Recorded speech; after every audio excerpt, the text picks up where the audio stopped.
Peace, love and light, peace, love and light. Welcome back to another episode of Know the Ledge Media, Know the Ledge TV. You are now rocking with the best. Yes, indeed. Welcome back to another episode of Tough Talk Tuesday. All right, this is episode 19. We made it all the way to the 19th episode. This is episode 19 of Tough Talk Tuesday featuring Blue Pill with a special guest. All right, my co-host at this point, our brother Ken BRISBON. All right, give me 1 second. Let me get all of the gauges together. Go to the line. Tonight's guest.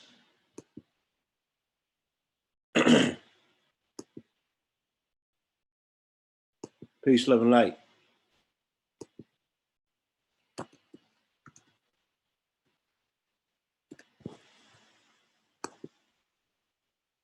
On mute.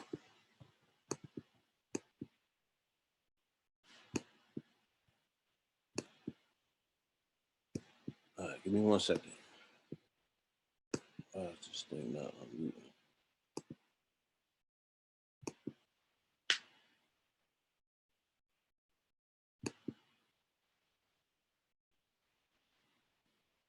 One second, Ken. Give me 1 second. Fix this. On mute. Get this situated.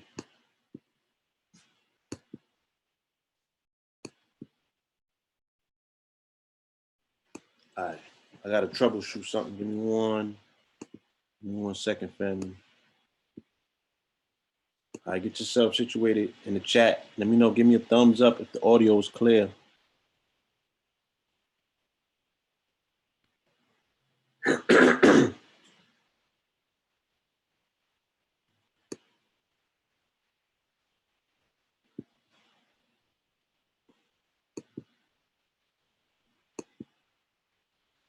What is going on?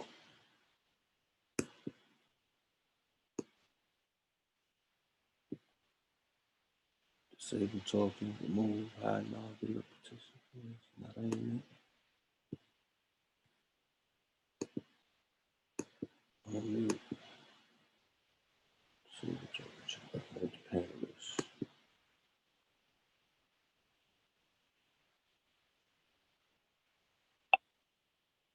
All right.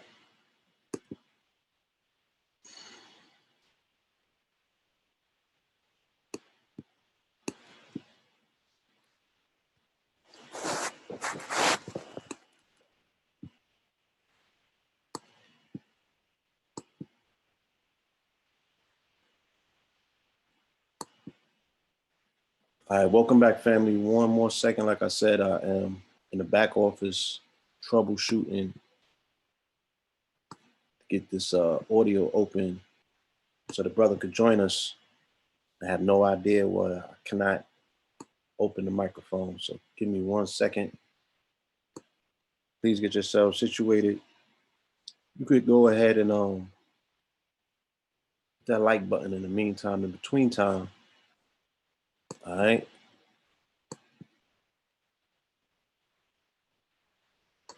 You know what it is. This is Tough Talk Tuesday, episode 19. We got a whole lot to talk about.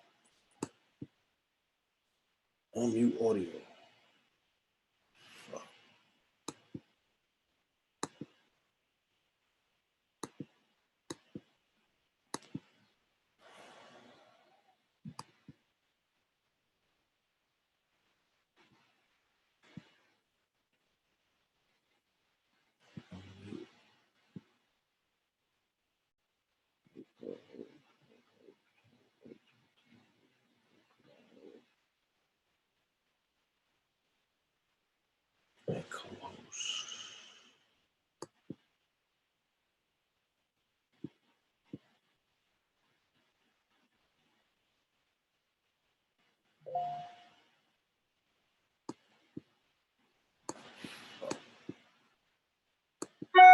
Ken, if you hear this, just hang up and call back. Let me see if I could.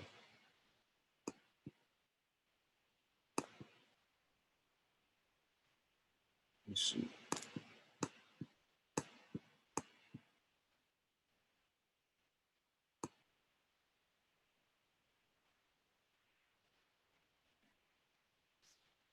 Peace, love, and light, y'all. Just give me 1 second. Figure this thing out. Unmute. Fuck.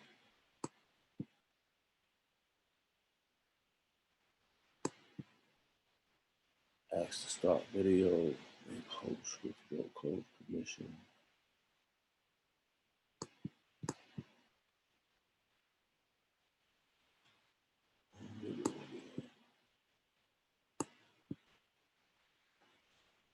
Yeah, I'm having slight difficulty opening up the microphone for whatever reason. So, Ken, you might want to hang up and call back in. Let me see if that resets it for whatever reason. But as it is right now, I'm having difficulty opening up the microphone.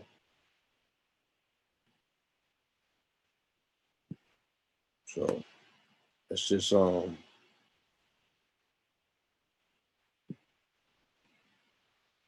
let's try it again.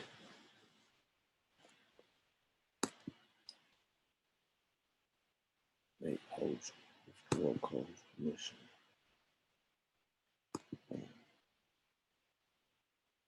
Hold, remove. All right.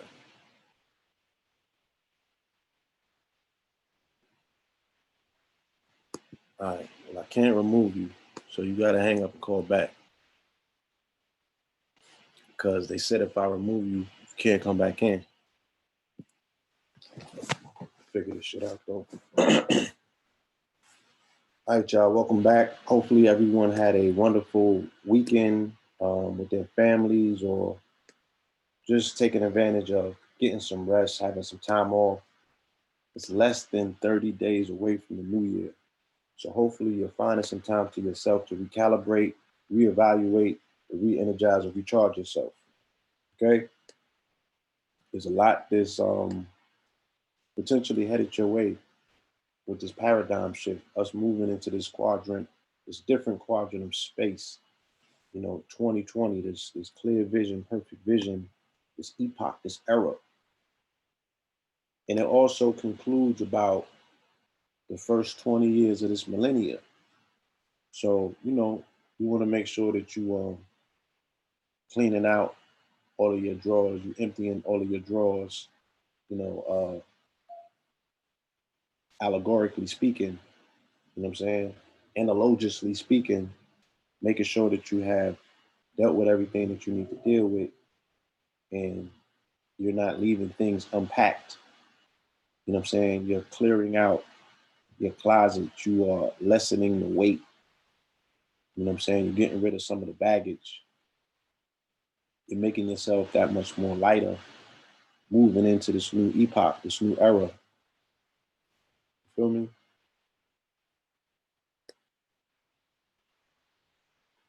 So,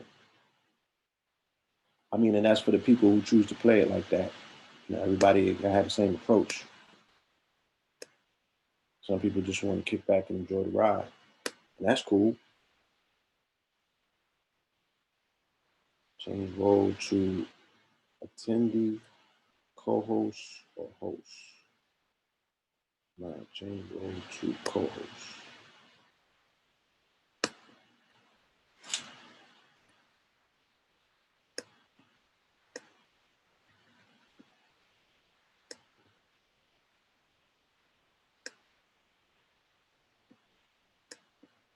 All right, we gotta figure this thing out. All right, real quick.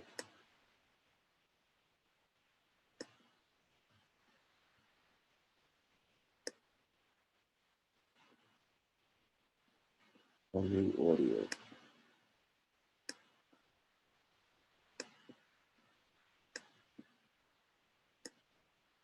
Unbelievable. I ain't never witnessed nothing like this in my life.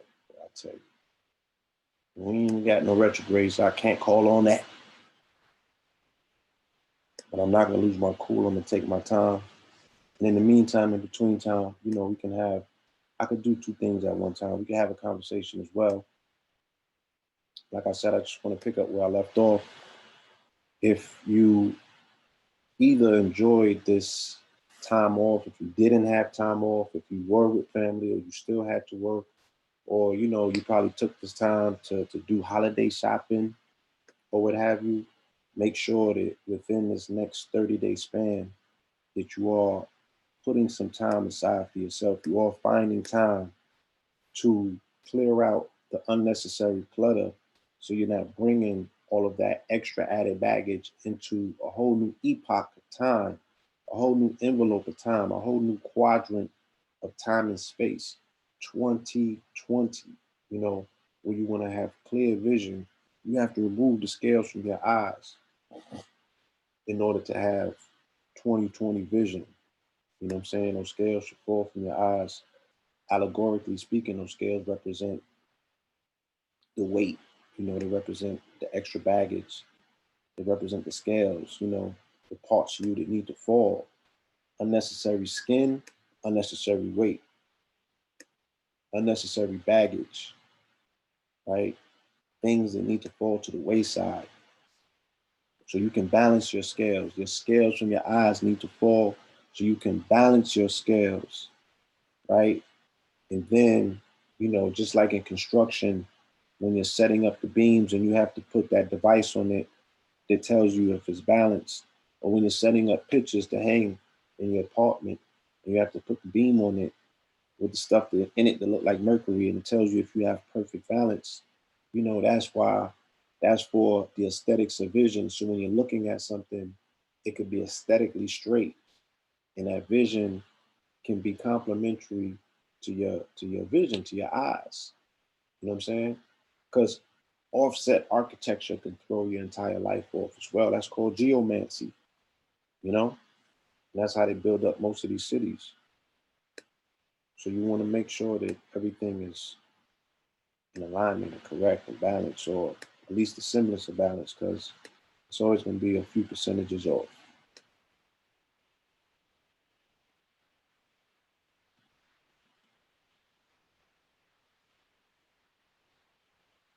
All right? So these are the things that, we need to be mindful of during these times, due to the fact that, like I said, you have less than 30 days left of 2019, okay? Leading up to capping off the first 20 years of this new millennia, ending of an epoch, of an era, of a time pocket, a period in time that you could be reflective of. You can look back on your life and, see where you at. It's a wonderful time to gauge where you're at and have a grand vision for your future. All right, I'm still working on this access start video. All right, call him real quick.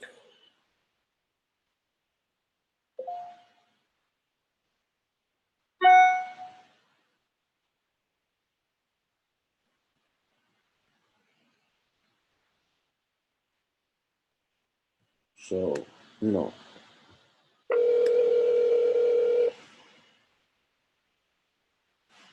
1 second to call him.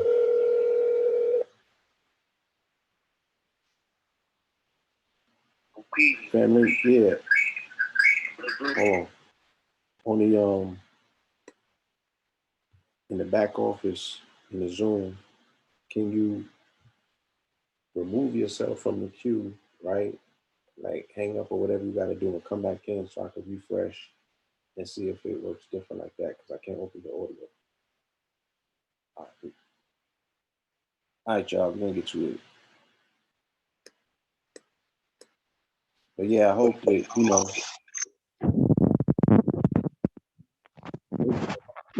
Yo, yo.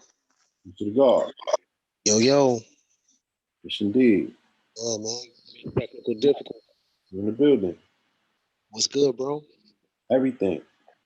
Everything, man. Technical difficulty. What up? No difficulties. You know what I'm saying? And like I said, we always have incidents that are precursors to the show that kind of set the pace and the tone for where the show is going.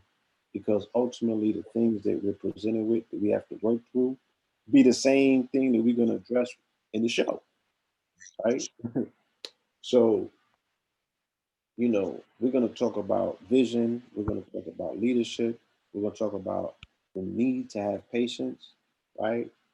And to be able to deliberately see certain things through and to be faithful enough to know that certain things are going to always work themselves out.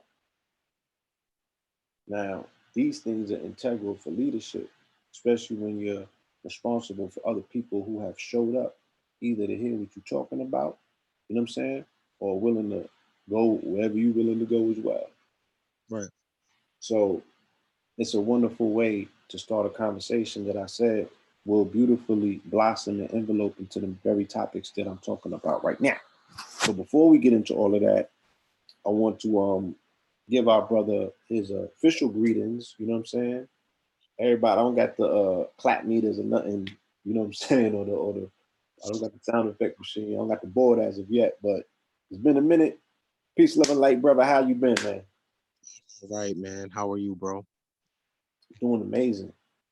Myself included. I pardon self for the technical difficulties, man. But we here.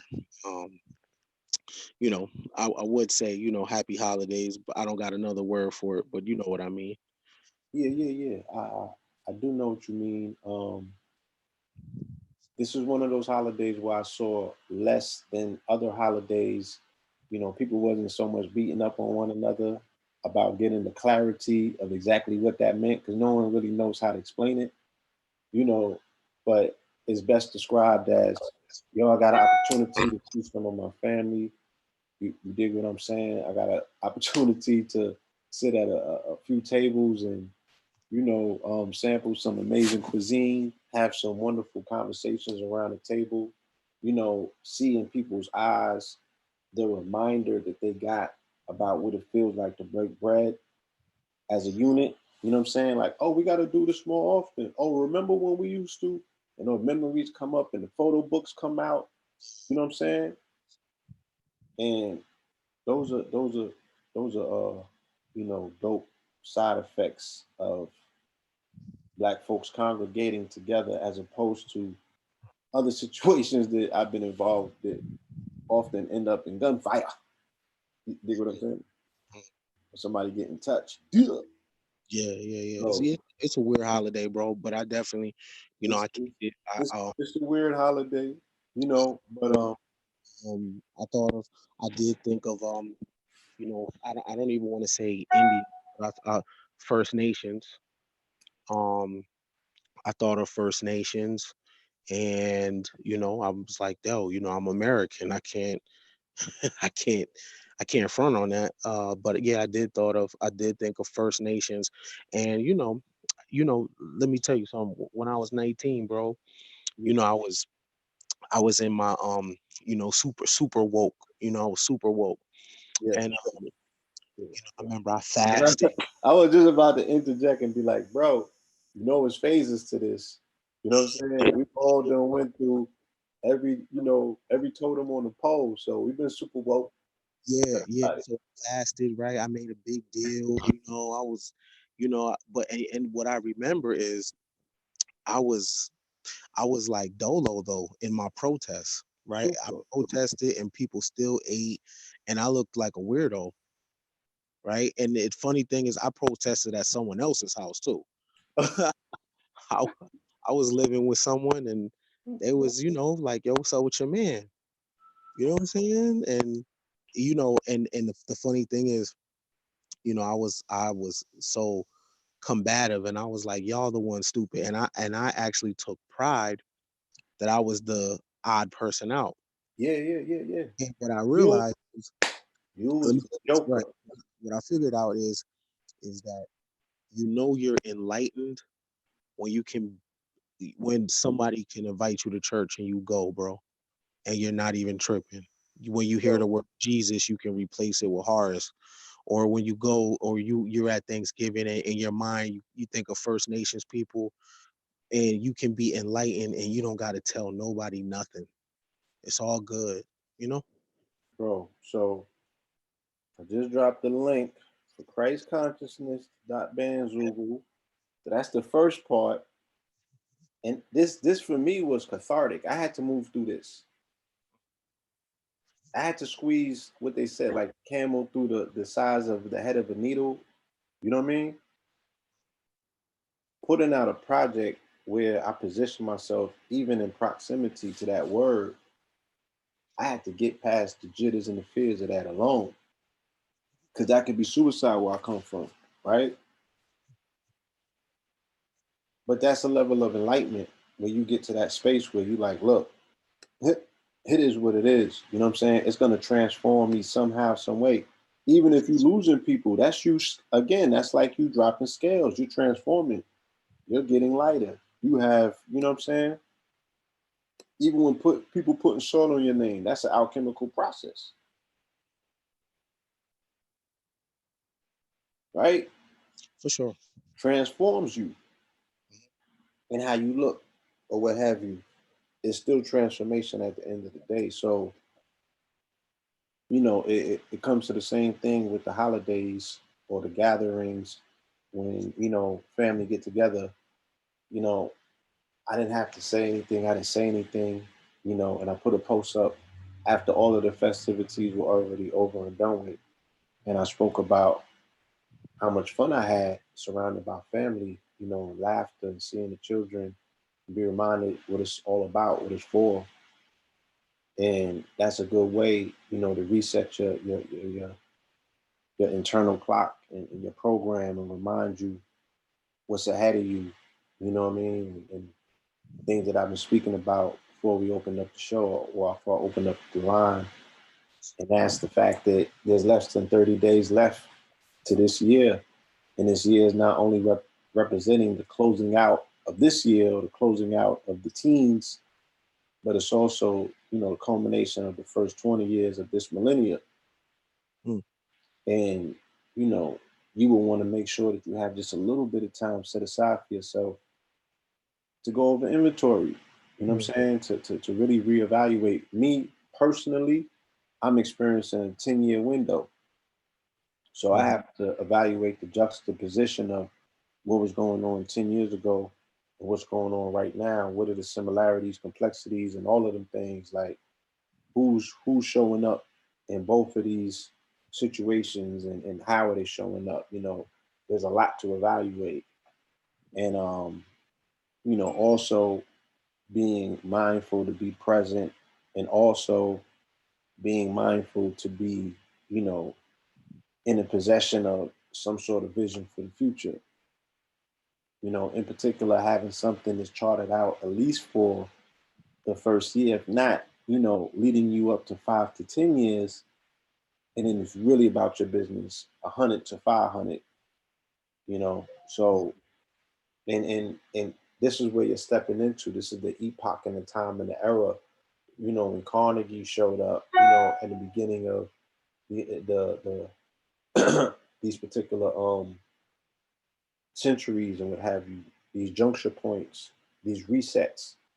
You know what I'm saying? All of those American Titans that we was watching when we was looking at the documentaries that came out about American Titans about a year or two ago, right?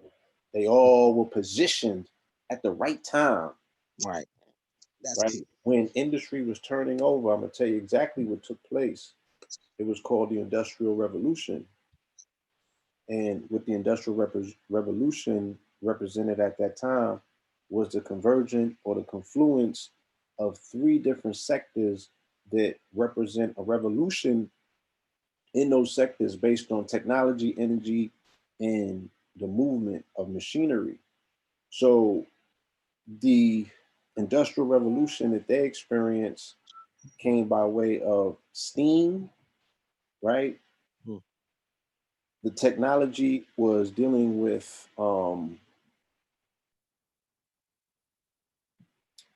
telegraph and shit like that they were now just getting exposure to in terms of being able to communicate and send messages. And then the steam engine came, you know what I'm saying? And then with the steam engine, or with steam itself as energy, came the steam engine as machinery. You know what I mean? And this is how they built out their entire industrial complex. So right now we're moving from the third to the fourth industrial complex in the confluence of technology, energy, and machinery in the revolution in all of those sectors is taking place with the advent of the internet of all things. You know what I'm saying? So you have technology wise, you have this digital biological interconnection where man is going to go into the era in the phase where he fuses with computer. You know what I'm saying? In terms of the energy source, you have fully automated production because now you have all of this access to free energy. You know what I'm saying? Like in machinery and robots and Internet of Things changes everything. And then with transportation, you have all of these automated, vehicles and, you know what I'm saying, just different means, autonomous cars and 3D printing and VR and AR. You could be moving without moving now. You know what I'm saying? Mm-hmm. So all of this is at the forefront. And it's like if you made it to this point, it's almost like you hit the lottery. You feel me? It's almost like think about the millions of kids that sat in front of the Jetsons TV screens that's not here right now. Think about it, right? Put yourself in their pampers just for 1 second.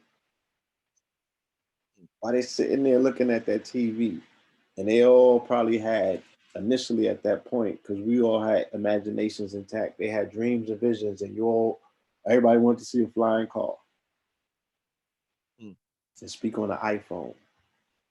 You know, at least you made it to the iPhone, and you may live long enough to make it to the flying car as well. Mm-hmm.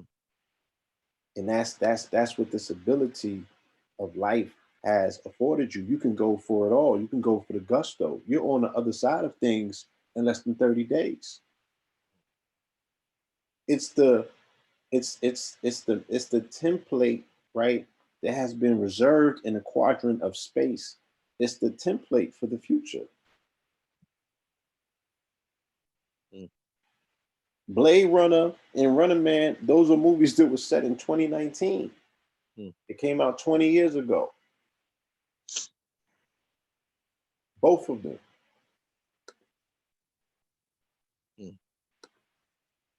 As did Eyes Wide Shut 20 years ago.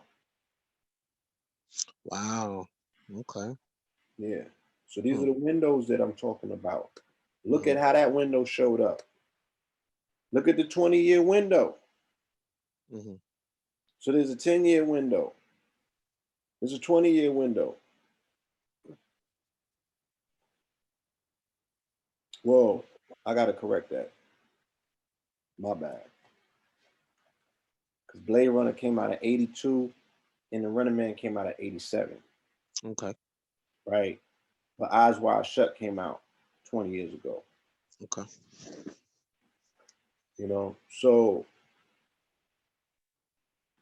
once again, I say all that to say that there's a lot at stake. And, I tend to look for the gifts that the beauty of life is able to bestow upon us. You have to feel like you're a winner if you're still here. A lot of people ain't make it. You know what I'm saying? A lot of people ain't make it to the finish line, and if the marathon is to continue, who better for it to continue through but you? If you are endowed with a vision that big enough, you dig what I'm saying? Everybody ain't got it. Some people got teeny weeny visions. Some people ain't got visions at all. And this conversation dovetailed into a larger conversation that took place earlier this week on social media with Saul Williams putting up an email that he got from Jay-Z in response to some comments that he made about him in regards to his political activism. or his apathy, or I think it was a lyric that he had put in one of his songs that said that he can't help poor people if he's poor. Now, I've heard you echo that sentiment in this program as well. Mhm. You know, what are your thoughts on what you saw in regards to the discourse, the back and forth that we bore witness to? I thought it was great. Um, when I hear dialogue like that, I always have to remind myself that I don't take a side or a position, because at the end of the day, as for example, it's easy to side with Saul Williams because he's with the little guy, or he's the underdog, and Jay-Z is the behemoth, if we're just talking about popularity and position. But nonetheless, they're both first world perspectives. Okay. They're both American perspective. Saul Williams is super educated. I mean, he has arguably one of the most classic scenes in a movie, when he killed the scene on in Slam. Mm-hmm. You know what I mean? On the, Public Enemy number one, one, one, one. I mean, that is an epic scene, bro. It's an epic scene, epic. But with that said, he's first world, and when I say first world nations are considered like uh the West, Australia, Canada, America, Great Britain, um, and some even say Japan, right? So when you speak from a first world Not, perspective, not France. um, I think France is I don't know if you could be a first world if you're like, I think France, they're a socialist government, if I'm not mistaken. Mm. I could be wrong. I'm not mistaken, but I know for sure, it's basically crown colonies, right? I mean, of course, France, but it's like America, Great Britain, Australia. Um, and no matter how profound you sound, you sound like that because of the first world, because your back is not against the wall in terms of that you're going to starve. So what Saul Williams was saying about capitalism is ironic. It's because of capitalism that he sounds like that. Mm. Uh, because if nothing else, I would know. You just was talking about 10 years ago. I started 2010 in jail, Yes. right? And I've been to a few jails in America. And one thing for sure, two things for certain, I'm by no means jail sucks, but you're gonna eat 3 times a day. Mm-hmm. There are some places on this planet where you don't eat once. Facts. That's a fact. Eating So one and eating one is a luxury. Remember when we used to go through percentages and we used to pull up? I think we used to like pull up in Zimbabwe and shit, that again, huh? when we looked at the stats of like, I mean, we could go to what is it, worldometers.com, and we could see how many people have fresh water or how many people is malnutrition. I'm So gonna pull it up. Unless you keep talking, I'm gonna pull it up and share the screen, and we could, because some of the family needs to see this, just so we could put things in perspective. Because when we talk about first world entitlement, mm, like I said, it's easy to side with Saul Williams, and be like, oh yeah, he got that J. But like I said, since we were just fresh off Thanksgiving, I think about first world nations and first world perspective, and how we're standing on First Nations, how the first world is standing on First Nation. nation. Mm, And so Saul Williams yeah, sounds like that because he is not feeling the full might of American military. Like what we seen in Ferguson, that's state toys. You know what I'm saying? You know what I mean by that, Blue? yes, I do. Right? It's We paramilitary and it's not military. totally right. We protest police brutality. We have no clue what it's like to go against an American Marine or a Navy SEAL or an Army Ranger or a landmine. You feel me? Mhm. So so as great as that sounds, I always be like, I'm not gonna pick a side on a first world perspective. You know what I'm saying? So even myself, there are days where I catch myself eating food, and when I think I got it bad, right? And I think, damn man, my bills is catching up, or I should have made some different financial decisions. And then I just think like, yo, the odds of me being born into America is like I hit the lottery. No matter what's going on in America or how bad the situation is, I'm in America, and somebody right now is dying trying to cross the border. And when I lived in Arizona, you know, the place where I lived, like in my area, coyotes will be walking by. Now, coyotes are Mexicans crossing the border with things on their back, right? So a man might cross the Mexican border with 80 pounds of marijuana on his back, Mm. and he has to make it because even a low tier cartel dude is gonna blow his brains out if he doesn't. And a lot of times, so like the people in Arizona used to get on the RVs, the RTVs, whatever, and they used to ride in the desert, and hopefully they could find a coyote. So now this coyote, he has to be thinking about the cartel that's going to kill him if he doesn't make it with 80 pounds of marijuana. 80, that's not even a big load. And then at the same time, you got dudes who the desert is in their backyard, and they're just rolling through the desert trying to catch a lick. Right. Hell of a life, right? And this guy is just trying to come to America to take a job at McDonald's. But Mm. that job at McDonald's is the best shit he ever experienced, because when you look at the comparison between the dollar and the peso, it's like it's a weird mind fuck. So to answer your question, Mm.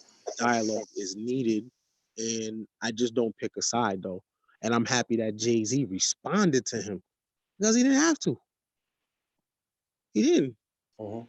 With the way the internet cycle is, that story would have got lost in translation in a day, less than a day. Jay-Z didn't have to respond. This is the thing that people don't understand. Like, he already won on some finances shit, because that was his main target, to make money, Mm. right? Manifesting the tangible goods. Platinum Rolex it. We don't lease, we buy the whole cars. You should. Ain't that Jay-Z's lyrics? Mhm. In the song, he said, I can't help the poor, but I'm one of them. So I got rich and gave back. To me, that's the win-win. That's his contribution. And I think we make the mistake of thinking we all got to do the same exact thing. Some people are going to be straight educators, and that's great, yo. That's dope. Some people are going to be finance people. That's great too. Other people are going to get it from agriculture and teach people through that. Why we all got to be in the same lane at the same time, right? And then and then when somebody says a perspective that it's ain't nobody bodying nobody, yo. Ain't nobody got the one up on nobody. It's a perspective. Why we gotta always choose a side? This is not battle rap. Mm. It's a perspective. Eat the meat, spit out the bone. Saul Williams is necessary. One of the greatest poets ever spoken word. In fact, I will argue he probably set the tone on that style, Right. right? Jay-Z is necessary. You know what I'm saying? Right. And at the end of the day, Jay-Z said, "Hope, like I told you, sell drugs. I did that. Hopefully you ain't go. Hey, Jay-Z ain't make me want to sell drugs, bro. He made me want to make money. He ain't make me want to sell drugs. Right. There's some other people that made me want to sell drugs. It ain't Jay-Z.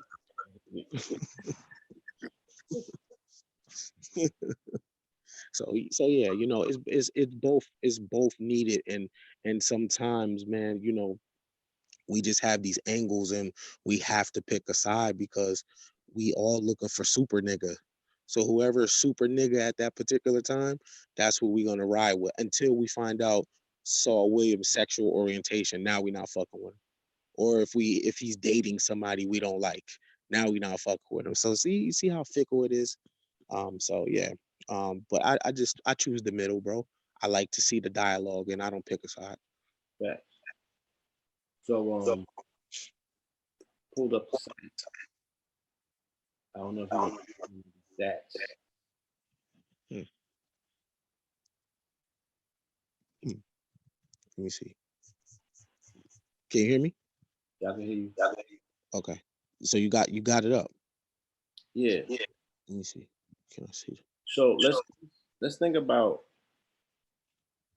what first world, right? How subtle first world indoctrination can program you to be something this unlike anything else that you're going to encounter when you travel the world.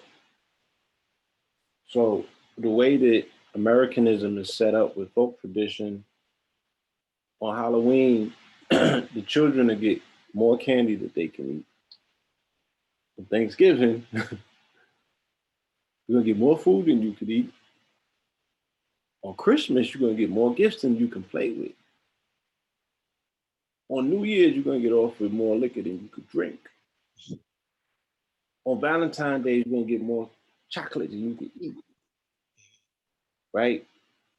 And then to absorb it all, only thing you got to do is donate 50 cents to feed this child, this starving, in the Serengeti plains of Africa. And you could erase all your debt.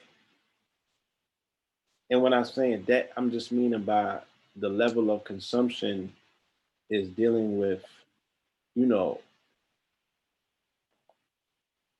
it's access to an overabundance. And the stuff that we might wantonly throw away, of course, this could feed entire countries. But how would a person that's programmed and raised like that be raised to be someone that's compassionate for what somebody else don't have?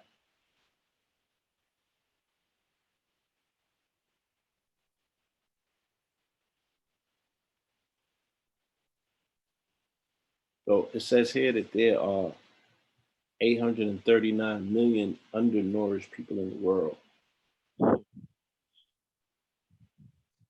of which 30,258 die daily of hunger.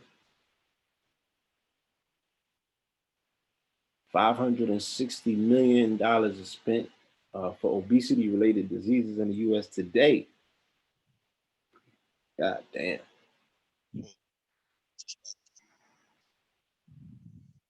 $187 million was spent on weight loss programs in the US just today. There are 744 million obese people in the world. There are 1.6 billion overweight people in the world. It's very interesting.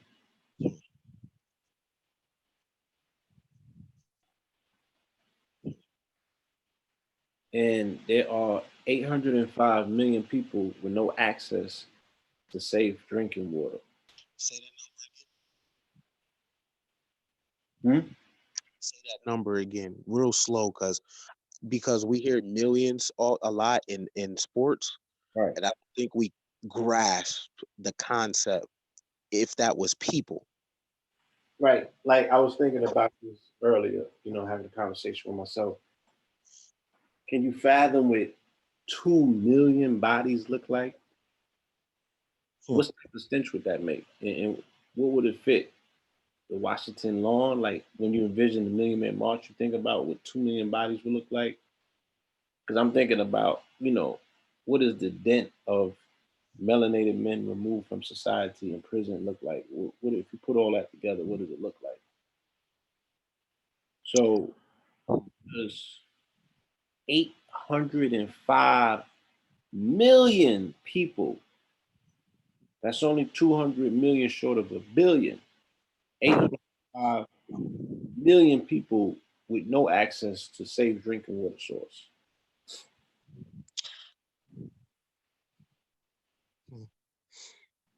Now, you know what's interesting with that number, and I'm not minimizing this or making a joke out of it or nothing.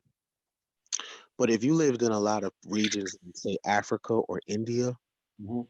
the thing that was going on in Flint, somebody would shrug their shoulders like, Oh, that's "What? every day. That's all day for them. They're like, what? That's life for them." And there is Well, no aid. yeah, we got sludge that we have to, bathe in. Like our water don't even move. It don't even trickle. We got to walk 5 miles for brown water. At least y'all got it in your faucet. You ain't got to go nowhere for that. Luxury. Damn. Interesting. That's what I mean by first world. First world, like no matter what, Saul Williams, wherever he goes in America, there's going to be a trash day. It sounds so trivial though, right? It sounds so trivial, and I want people to understand that your race is a hustle, and if nothing else, you could always sling that dope. It's dope, yo. Is life fair? No, it is not. No, it is not. You got to play the hand that you're dealt. It's the best of times and it's the worst of times at the same time.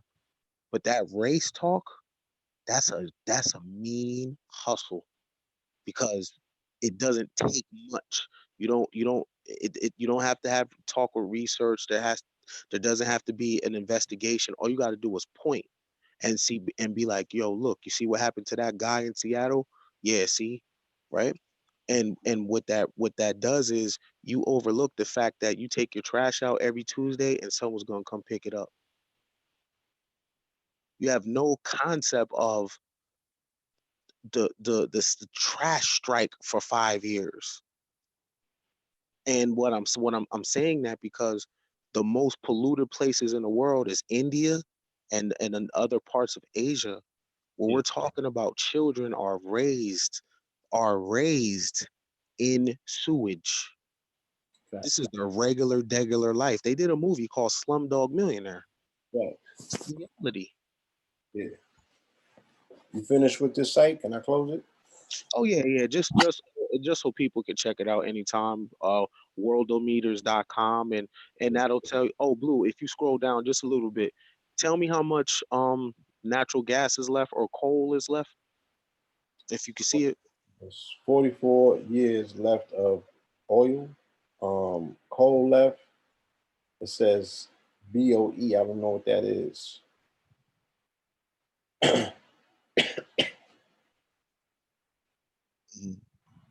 44 years left of coal. Of Interesting. oil. Of oil. Of oil. Yeah. Now, now, now what happens? And you could close that site, bro. And I'm gonna say this, and if I, 4.3 billion coal left. what is BOE. Whatever that metric stands for. Okay. No, wait. 149,000 in 12 days to the end of coal. You hear that? it? Yeah, that's like what 60, 70 years, 80 years. Mm-hmm. Okay, Hence the so fact that I said, yeah, they're shifting. The fourth industrial revolution is all free energy anyway, so they have to move off of that bygone era. That dynamic is no longer sufficient. It can't exist into the future, so they have to get off of coal as an energy source. They have to get off of nuclear energy. They have to get off of gas, oil, and petroleum and all of that stuff. So there's going to be an entire shift from that, and with that, the opportunity of a whole new industry. that's what I was about to say. With so this is the unfortunate thing for a black child in America is that fear is put into the child, and these in a kind of fucked up worldview is put into the child. So the child is not going to grow up and figure out how to solve the coal problem. The highest thing he can be is a minister or a pastor and talk about civil rights. Meanwhile, an Indian child, when I say India, I'm talking about those from India.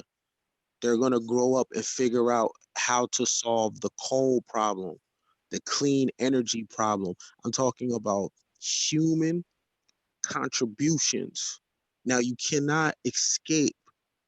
I think people live in a fantasy world and they don't realize that life is happening to everybody, everybody.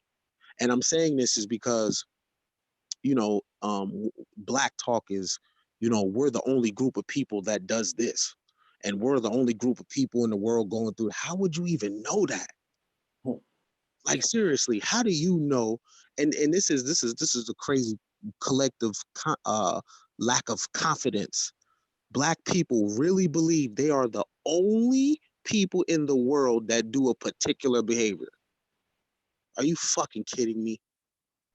You really think you're only people in the world that say bad shit to each other? You really think you're only family in the world going through fucked up shit? You really believe that? That's race talk. Now, I'm a cold hustler. I've never hustled that because if nothing else fails, sell black shit. And I'm not talking about products. I'm talking about a perspective. It does not take much. It doesn't take much, and what it does is it undervalues the children, bro. It strips them of ingenuity and genius to grow up and contribute something that is going to outlive them. A system or fixing a sanitation problem or coming up with being a global citizen that their hands can create something that changes the world, man, the, the world. And it's so possible, and they That- have access to it because these children have something access to something that other children around the world don't have. And it's going to sound so simple. You ready for this, Blue? yeah, The black child has access to a library card and internet with no kill switch. facts. And can you explain what that means to, people Okay. listening who might not understand what the hell is a kill switch? A kill, like in China doesn't have free press. Okay. Uh, so you can't even get on a lot of websites in China unless you're real savvy with the internet and you know how to use the dark web.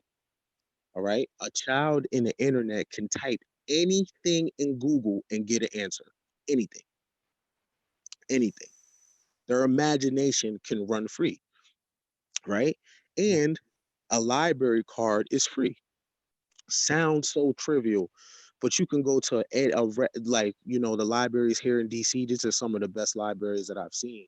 Man, you can check out 15 books at a time, documentaries. The only thing you can't take out is like the classified stuff, like old newspapers, Uh-huh. certain encyclopedias and stuff like that. Now, why is that important? Why is that important? Because a black girl can go to the library and she can fall in love with the autobiography of Josephine Baker. Now, why is that important? Because Josephine Baker seen one of the worst riots in America, which was the St. Louis riots. Uh-huh. She was there, right? That could have stopped Josephine Baker. Did it? No, it did not. How did this woman end up in France? How did she end up in with a chateau? How did she how did she really live the Lilith lifestyle that these girls are talking about? What does that mean? Josephine Baker was a master whore. Many men wanted to marry her. And she did what she wanted to do. She worked as a spy for the France government, came back to America, wound up owning a club. I mean, how the hell did this woman become one of the richest people in the world at that particular time? Josephine Baker, as I remember it, was making $20,000 a month in the early 1900s as a black woman. Are you fucking kidding me? Uh, I want to say a month. I thought it was a week. When I seen a week, I was like, are you kidding me? But what I'm saying is a black girl that has an alcoholic father and a mother that ain't shit, or she lives in a bad environment, she can get lost in literature, and that literature can open up her mind. Shout out to Buddha Clinks that you know talked about literature when you was doing the show for Know the Ledge. Yeah, shout out Buddha Clinks in the Android memes, you know what I'm saying? And just the most amazing show about literature that we've ever had. I'm gonna have to figure out a way to rebroadcast that, you know what I'm saying? And bring the brother back through. Mm. So and and that's how you begin to move your group forward, man. Through innovation, bro. Through innovation. One thing for sure, two things for certain. It's always gonna be other human beings trying to take your shit. And I don't know what it is about the Black American mind of this utopian society and this kumbaya society. Look, America is trying something that never been tried before, a multicultural nation with a bunch of people that traditionally and historically have never been around each other. And they're forced to get along. That shit is gonna take some time, man. But meanwhile, there's real things that can be solved.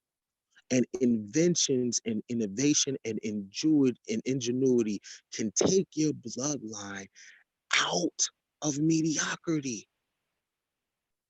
And it starts with the children. So you take advantage of living in the first world, because time, one thing for sure, two things for certain, things do change, yo. Things And do. Yeah. you think you're bad now. You really think you're oppressed. Who Yeah. the hell are you comparing your oppression to? You don't want to see this shit under China. Okay?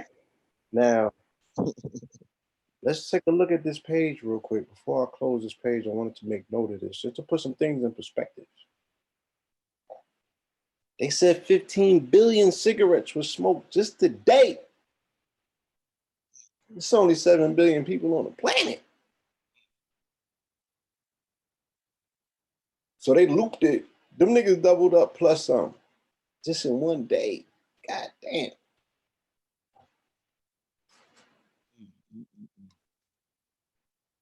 Right? They said $369 billion was spent on illegal drugs this year. That's not all melanated people, y'all. Somebody else out there is getting high.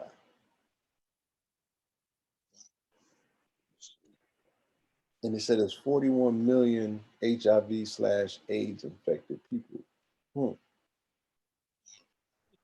39 million abortions this year. This is not all black babies either. All right, I'm close this.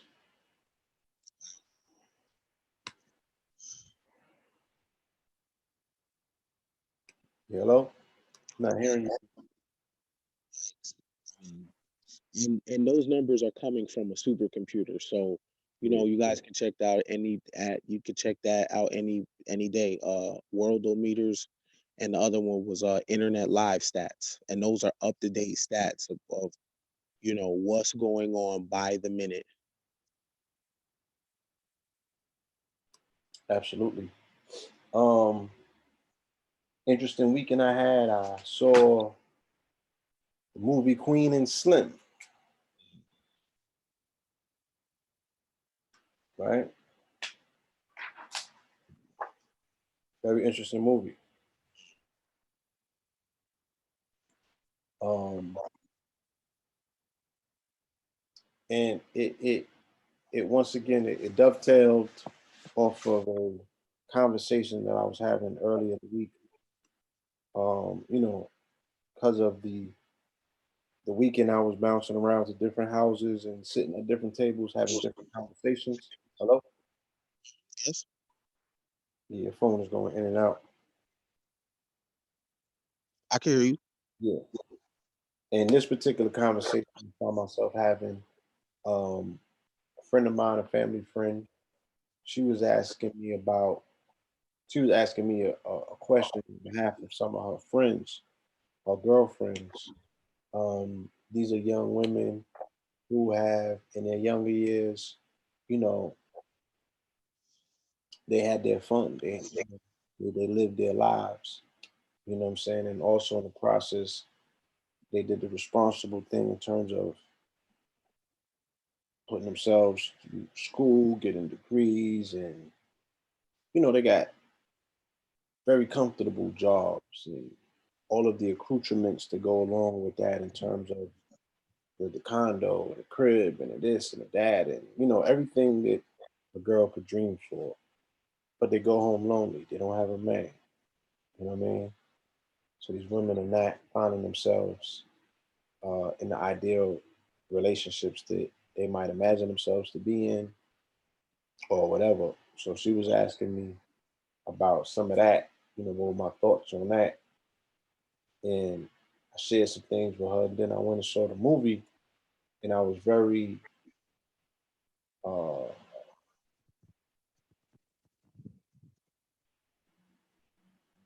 I was observant of how those dynamics played out in this script and in this movie, the way that the characters were developed to play those dynamics out, with a slight feminist slant in that pen. It was a very interesting movie. I walked away with a lot of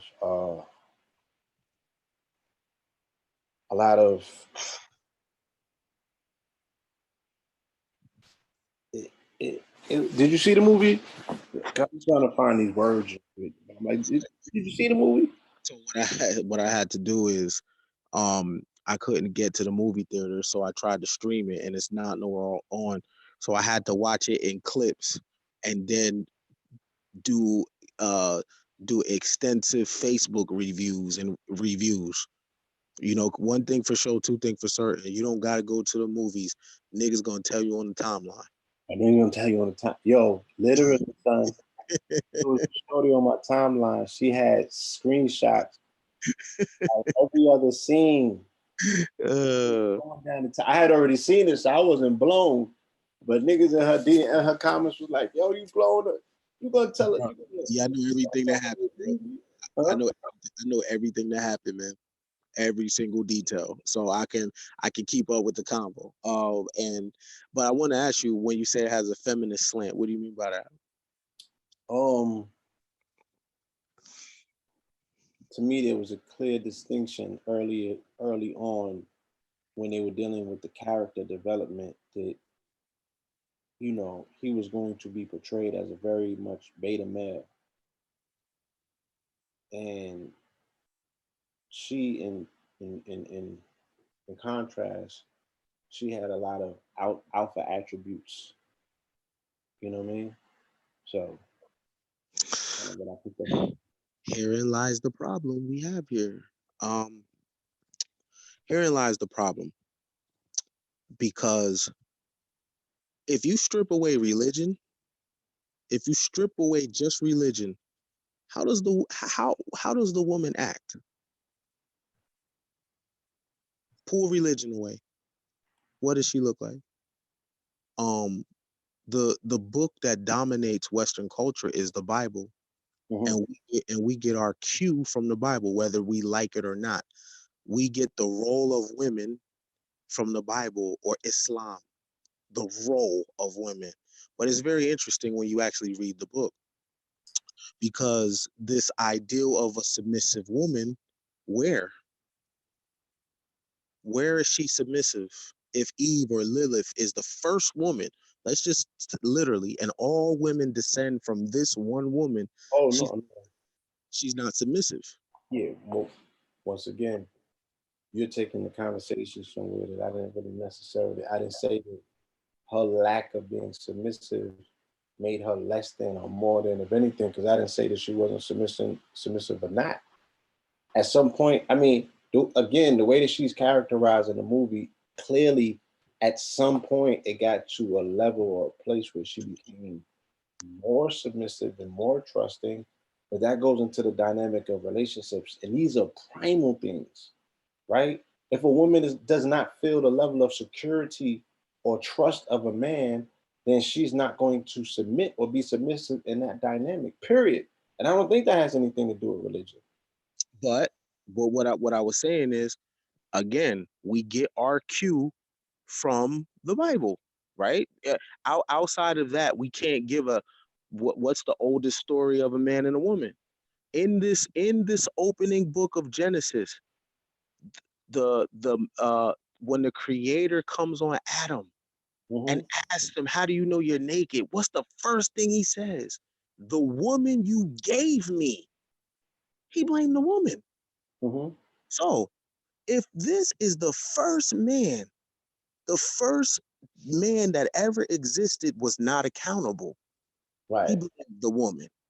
Not, he didn't provide security. And no. So where do we get this ideal that a woman needs security? That's a production, because the women that we adhere to in society, Harriet Tubman, Amelia Earhart, Maggie Walker, right? Mhm. Where do we get this ideal that by nature, that these are the things? You said the male is beta, but that's the majority of males on the planet. You know how I know that the majority of males on the planet are beta? How do you explain the 1%? So you mean to tell me 1% of the males in the whole world have all the wealth? How is that possible? If the 99% of the rest of the males are alpha, then how come the alphas have not took over that small 1%? Mm. So we live inside of TV. It's TV that tells us the roles of human beings. It's art that dictates that. So that movie of that role and that of that girl and that boy is a realistic role. Now there can be another scenario where it's even or it's the male, but that is the majority of males in the world. They are beta. Beta meaning that there is another male around or a female that can dominate them. Dominate them where though? Mentally. Mentally. That's realistic. One of our American heroes is Harriet Tubman. Does she seem what is she? She was gun toting, right? Mhm. Sojourner Truth.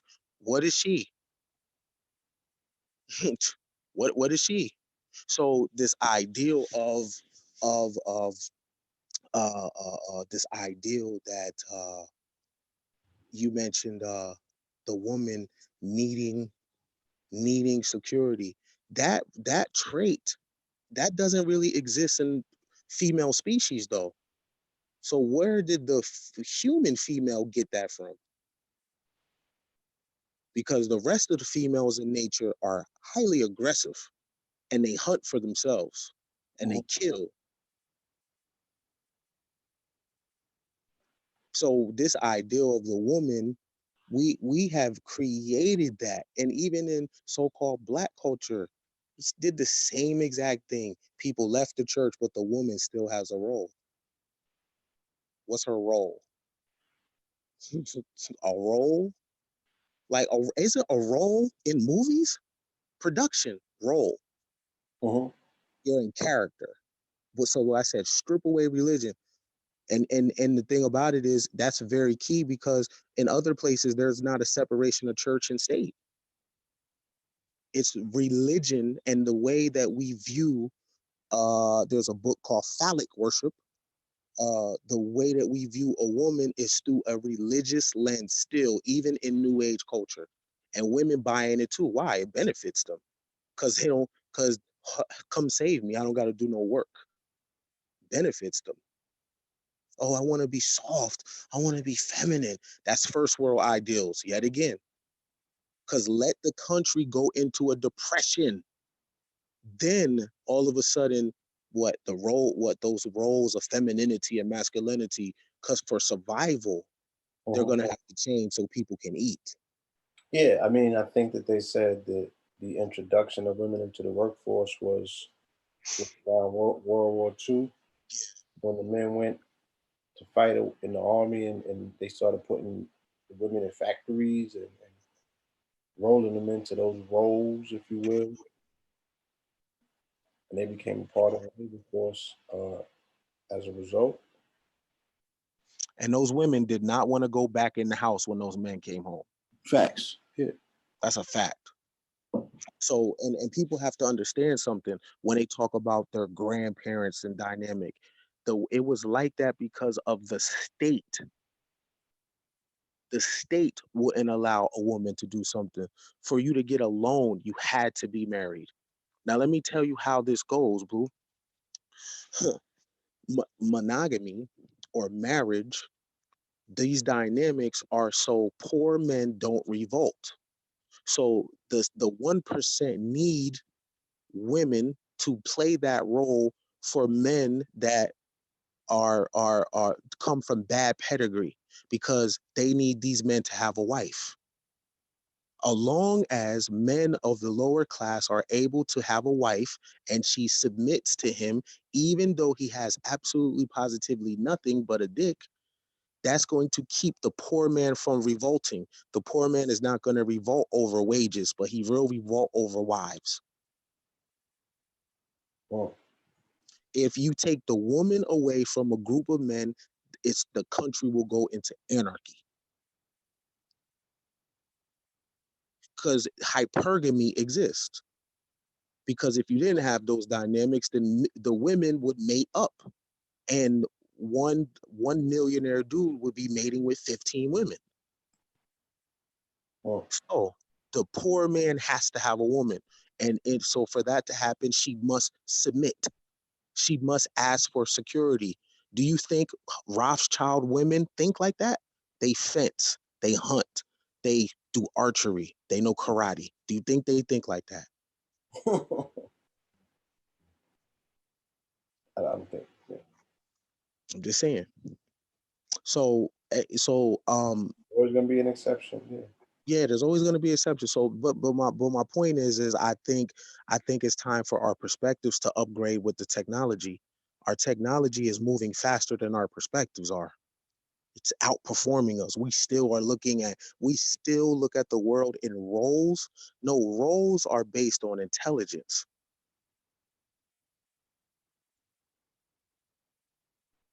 and ability. You lift that 100-pound thing right there because you can. Mm-hmm. If a woman is cooking, she should do that because she can, not because she's a woman, Facts. because she can. If you're going to develop a society and you're going to nation build, you're going to have to nation build based on intellect and skill set, man. Because if you think for 1 second, because that's a guy with balls, that he's logical and rational, are you fucking kidding me? I'll show you how logic and rational a dude is. Let him catch someone fucking his wife, and all logic and rationale goes out the window. Off the window. Wish I had a ball for that. You know what I'm saying? So yeah, that's a misconception. People think, oh, the male is naturally rational and naturally logical. Logic and rationality are ways of thinking. Anybody can use it. It's a perspective, it's a vehicle. A woman is not naturally nurturing. What the hell? That's not a hormone. That's taught. Naturally nurturing, but many women put their baby on the doorstep and walk away. Where's her naturally nurturing skill? No, that's a skill set, man. It's Maybe taught. maybe that's a gene that's turned off. Said as well. I said maybe that's a gene that's turned off. You don't think? If that's the case, is it turned off in a white woman? Because why does a white man do what he does? Is he not getting proper nurturing?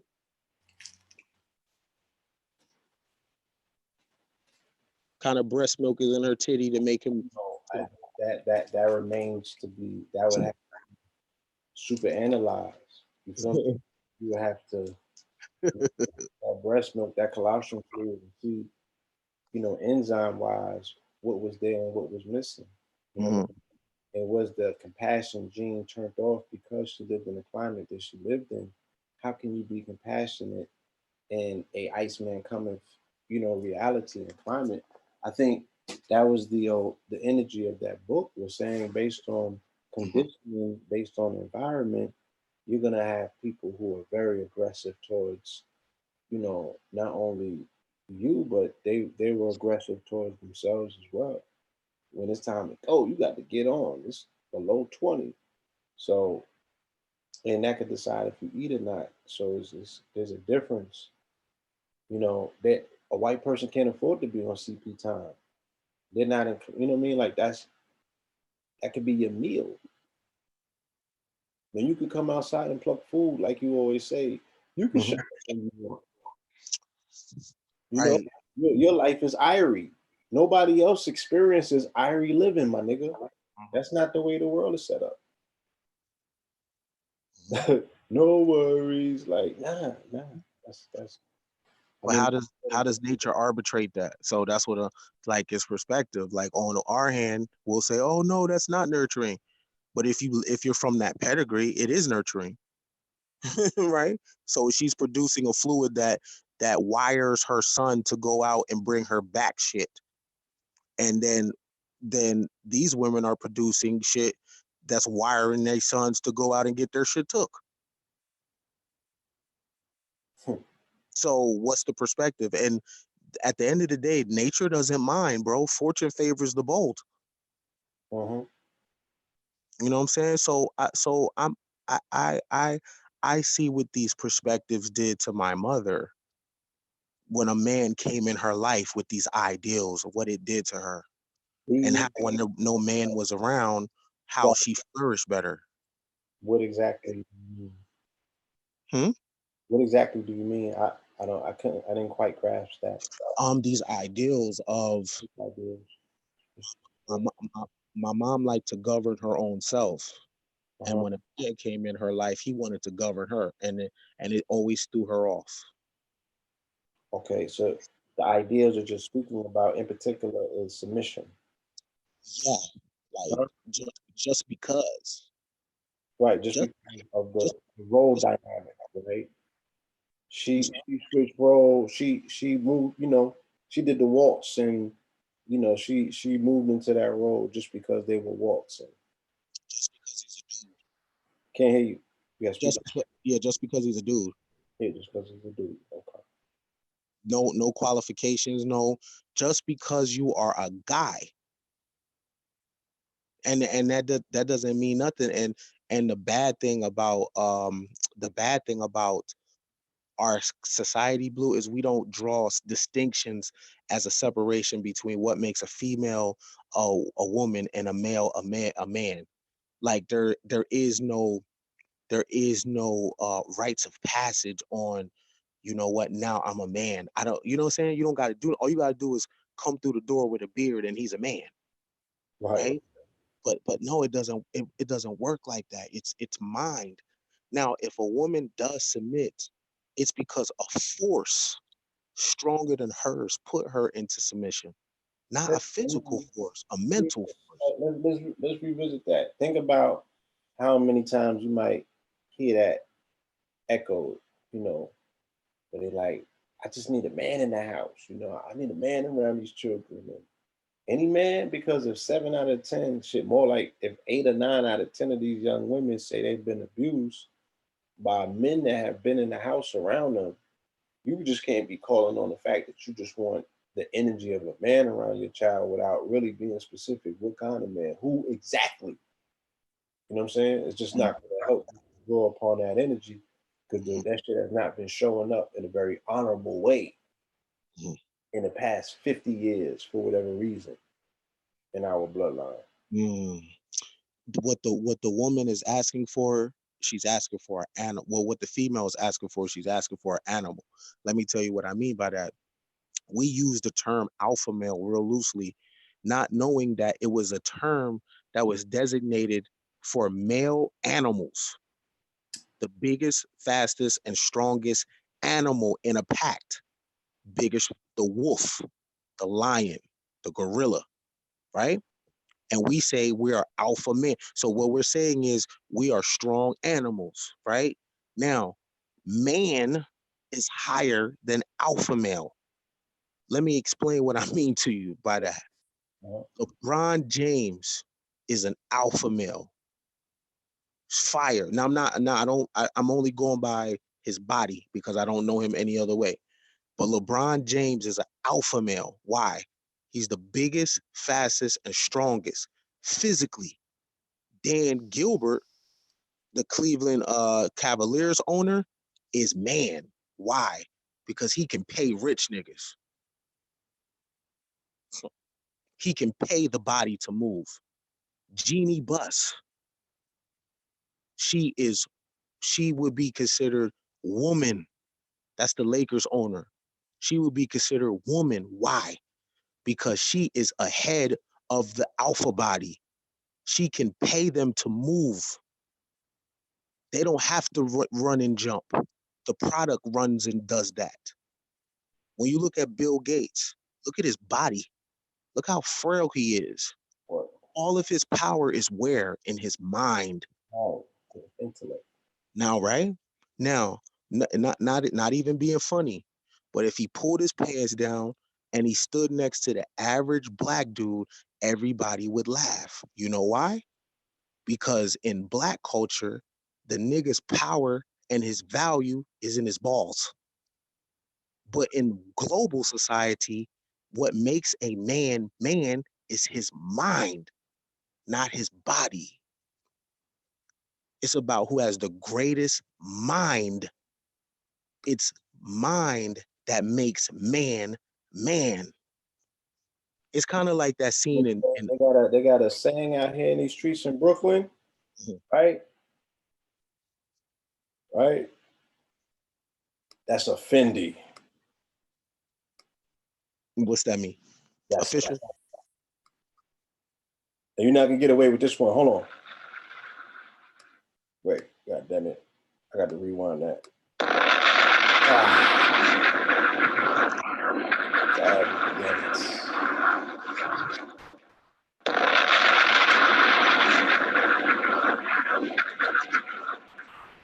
It's like KTF. Now, no, no. So look though, you remember the scene in Planet of the Apes, the new ones, the first one with Caesar, right? That's so symbolic, bro, because all of a sudden these monkeys breathed in a gas and their awareness was different. You remember? Yes. Absolutely. That's how man is, right? It's an awareness. Now, we just was watching Godfather of Harlem, right? And it got some interesting characters in it. Yes. In the period of black culture where we revere, what is it that we hold in high regard? When you look at a guy like Malcolm X who died broke, who died with no life insurance, that's not what you think about. What you think about is the fact that this person could discipline themselves. What you think about is the fact on a person can stand on an integrity that not just white men or Asian men, the majority of men, males in the world cannot. That's mind. The way he uses language, that's mind. You feel what I'm saying? Yes. What is Malcolm X love for? Being able to spar with his words and never losing his cool, never cracking under pressure. That's mind. Who was over him? Elijah Muhammad. Mind. Marcus Garvey is what? Was he doing gymnastics? No, he was not. The Black Star came out of what? His mind. Oh, right. Noble Drew Ali was what? Was he throwing a football? No, he was not. He was trying to civilize other human beings using what? His mind. It's mind. What does the Kabbalion say? The universe is what? Emotional? Mental. No. What does it say? All is mind. Mind is Okay, got you. Okay. So when you're looking at the Queen and Slim, what is the girl using, bro? mind. Mind. And when you're using mind, it's fair game, yo. Those politics don't exist. And a lot of dudes are gonna call this simping, and that's shut the fuck up. You got to cut the ladies some slack when they're showing up using mind, because if they're coming with the best ideals, that can get us a win, Mhm. then you have to submit to knowledge. If you can't submit to knowledge, then you're a savage. Whew. You won't get away with that one either. Hold on. God damn it. God damn it. You can't submit to knowledge. You are a savage. Woo! Woo. Because a lot of just think somewhere a black girl or black woman is a mathematician and she can't get that off because a dude is mating with his eyes and the only thing he could think about doing with her is fucking her. That's it. Hmm. That's it. She might have contributions for cancer research or AIDS research, or she might have input on how to tweak capitalism so it doesn't fall on people's shoulders like it does. But the only thing a dude can think about is getting her pregnant, as if the world needs more babies.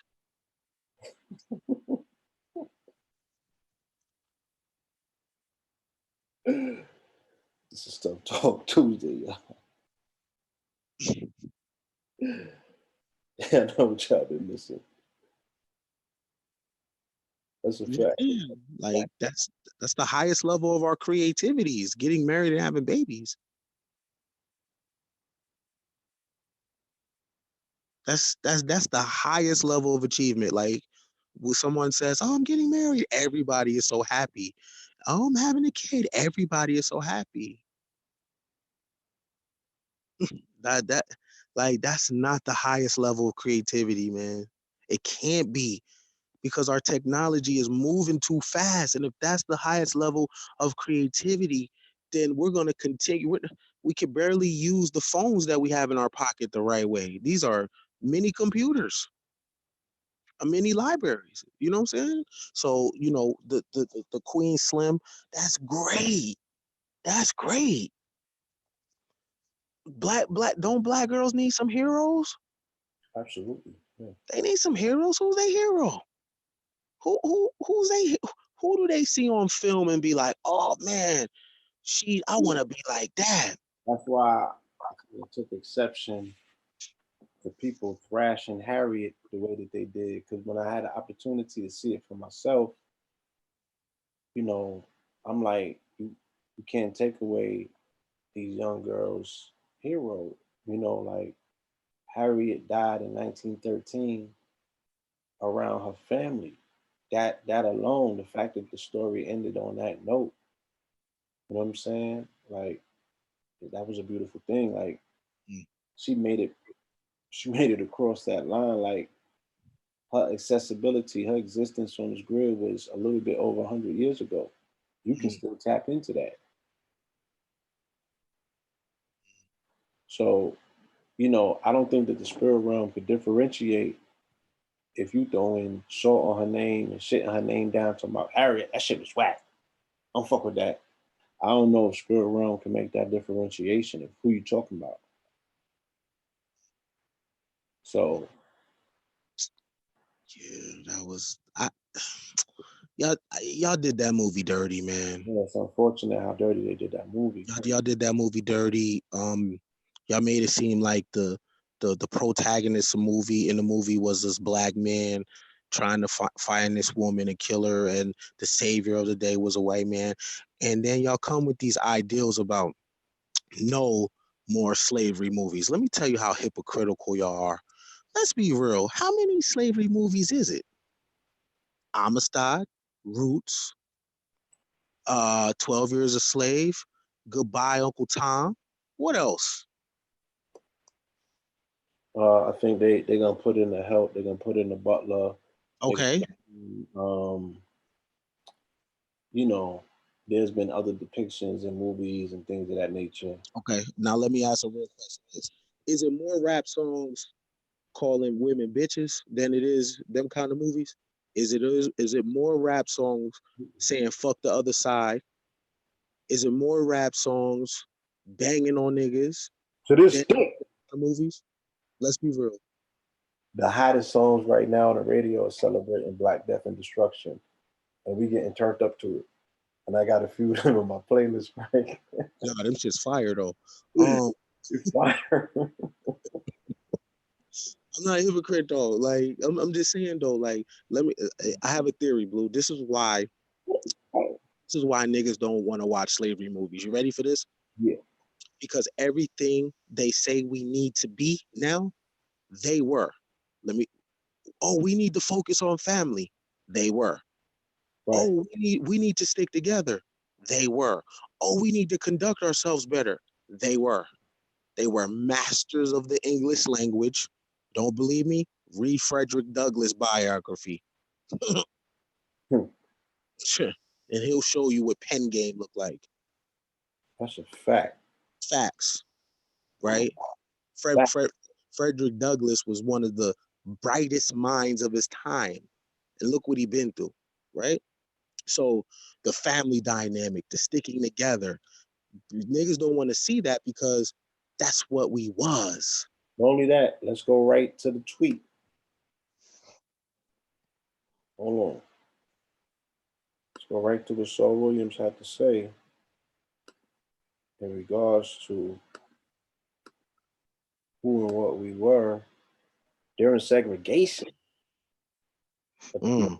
Black wealth and Black owned businesses were at a peak. Black newspapers, magazines, schools, record labels, yet psychological freedom from hard taught capitalism is hard to earn. African billionaires, for example, have brought little relief to the continent of Africa. And he goes on with that. But Yeah, he bodied that though. He did. He went in. I thought that was real good. It's just a shame I don't like reading them comments on IG because IG is not really for script. right. Hold on. The seduction of power and the systemic constraints of white supremacy will take more than money to burn. The root of the market economy is still almost entirely based on the sourcing of rare minerals, where the exploitation of African miners and land is the analog reality of our modern age technological advances. Right? Thus, we push for essentially socialist measures which provide healthcare and education to all. Money can be disappeared, but the lessons you learn along the way are yours to keep. Whether we learn from the streets, schools, and prisons, or by playing the game, it is that hard earned knowledge that allows us to understand how to spend what we earn in ways that can truly make a difference. Now, I was so impressed by his pen, man. I got my pen out. Yeah, his pen is ill. You know that. Yeah. His pen is crazy. It was a twofold effect. I heard our good brother Phil Valentine the other night. Another crazy pen. Easy pen. And just his poise and his vernacular. And then I read Saul Williams, and then right before this program started, I was listening to Earn Your Leisure podcast. And the young man from Earn Your Leisure podcast, this is brilliant young brothers, brilliant. He said, he was talking about entering a house. He was using that in that because he was talking about the fashion industry and Virgil Abloh and how you penetrate the fashion industry and his approach versus Kanye's and how you get in the house and shake things up and what have you.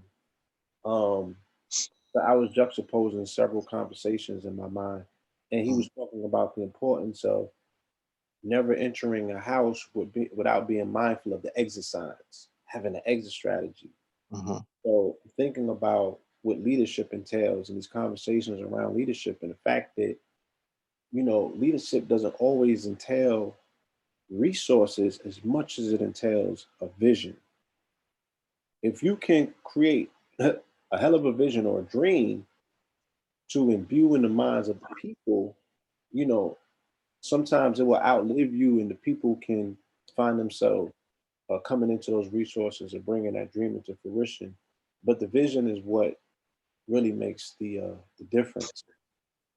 And I don't think that the vision always entails you to have $1 billion liquid or access to the resources right then and there. And then there's a need to take an assessment of the resources that we do have, because you can fuck around and find out that you have everything that you needed all along. Case in point, right? Case in point,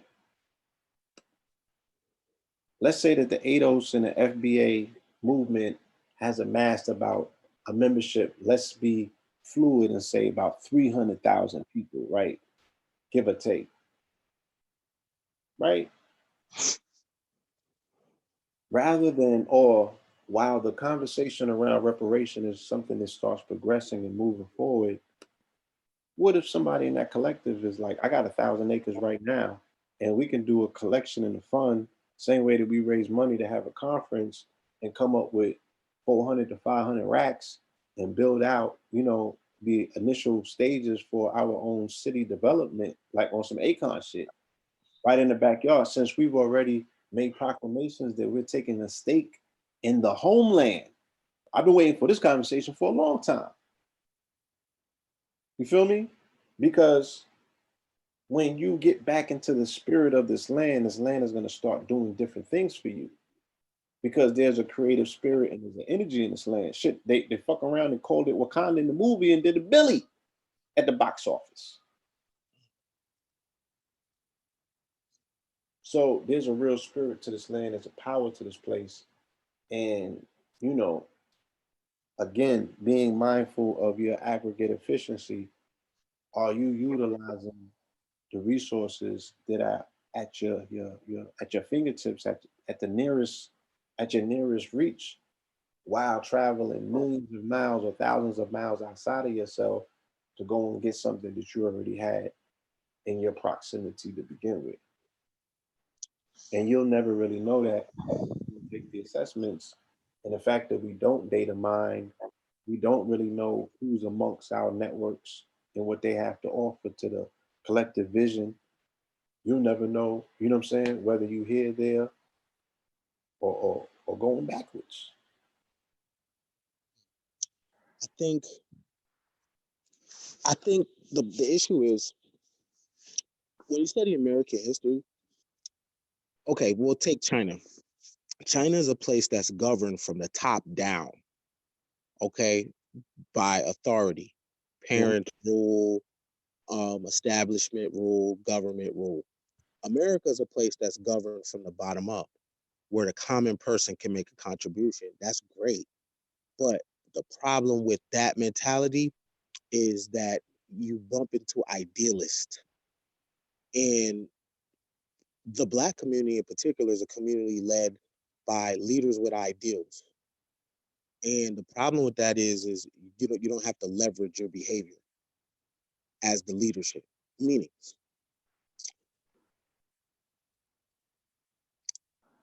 you got to see someone that's okay with suffering, meaning that a person will put themselves through suffering with their body, with their mind, with their being, and they lead with their body. So the words that come out of their mouth is just a reflection of the things that they're going through with their own self. Before you can lead anybody, you have to be autonomous. You have to be able to govern your own self. The issue with this kind of leadership is that's running around, it's always talking about someone else's behavior and not leveraging their own. So you can't necessarily lead through ideals, because you could be dealing with a person that is extremely bipolar. Okay. And the problem with leading with ideals is so easy, because 1 minute it's this, and the next minute it's that, and the next minute it's this. It's ideals, or I'm gonna build a school, or I'm gonna build an island on top of an island on top, and that's great. That's great. Imagination is important, but what does your day to day look like? What time does your alarm go off? At 4, what do you do? What do you read? How do you move? Let me see you engage with children. How do you handle conflicts? How do you handle your money? What how you know what I'm saying? If you was in an interrogation room with police, well, how do you conduct yourself? Right. Facts. So I think that's super important because remember, America, America was a place that was like the way Kanye West is. Yo, there was a time Robert E. Lee was that person, bro. In during the Civil War, there was a time Ulysses S. Grant was that. There was a time guys coming home for World War One and Two was the celebrities, generals, Oh yeah. very very firm and disciplined guys. Right. You know what I'm saying? That's what the leadership. That's who your leaders were. You're yo when you watch Braveheart, where was William Wallace when he was fighting? In the back or in the front? He was in the front. He was in the front. Yeah. When you watch the movie Alexander, or I look Shaka Zulu, where they fighting at, bro? In the back or the front? Right. The front. Now, how can you have leadership or first you have to remove some things. You can't be my leader and you tell me the group of people that you're from was kicked out by your women to get welfare. Yeah, they kicked us out the house. This right here, these are your leaders that believe shit like that. That the guys came home from work one day and the women that they had babies with all of a sudden kick them out the house and they actually left. And then this person is going to give you a vision? Really? Go home with your babies, man. What the fuck? This is a problem when you don't demand of your leadership to their behavior. Yo, Che Guevara got killed because he was down with guerrilla warfare, bro. That wasn't just talk. He was really busting them hammers. Fidel Castro came into power because of a coup. That Mhm. means then you come in with ideals. The people are going to follow you now. Why? Because you put your own blood on the line. Your own blood.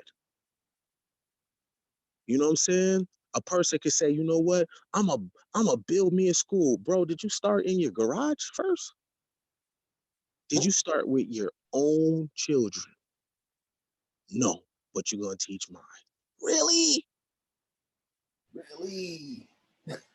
Why is that okay? So look, let me tell you why that's okay. And this is real. This is real. I'm not even gonna use the word heal.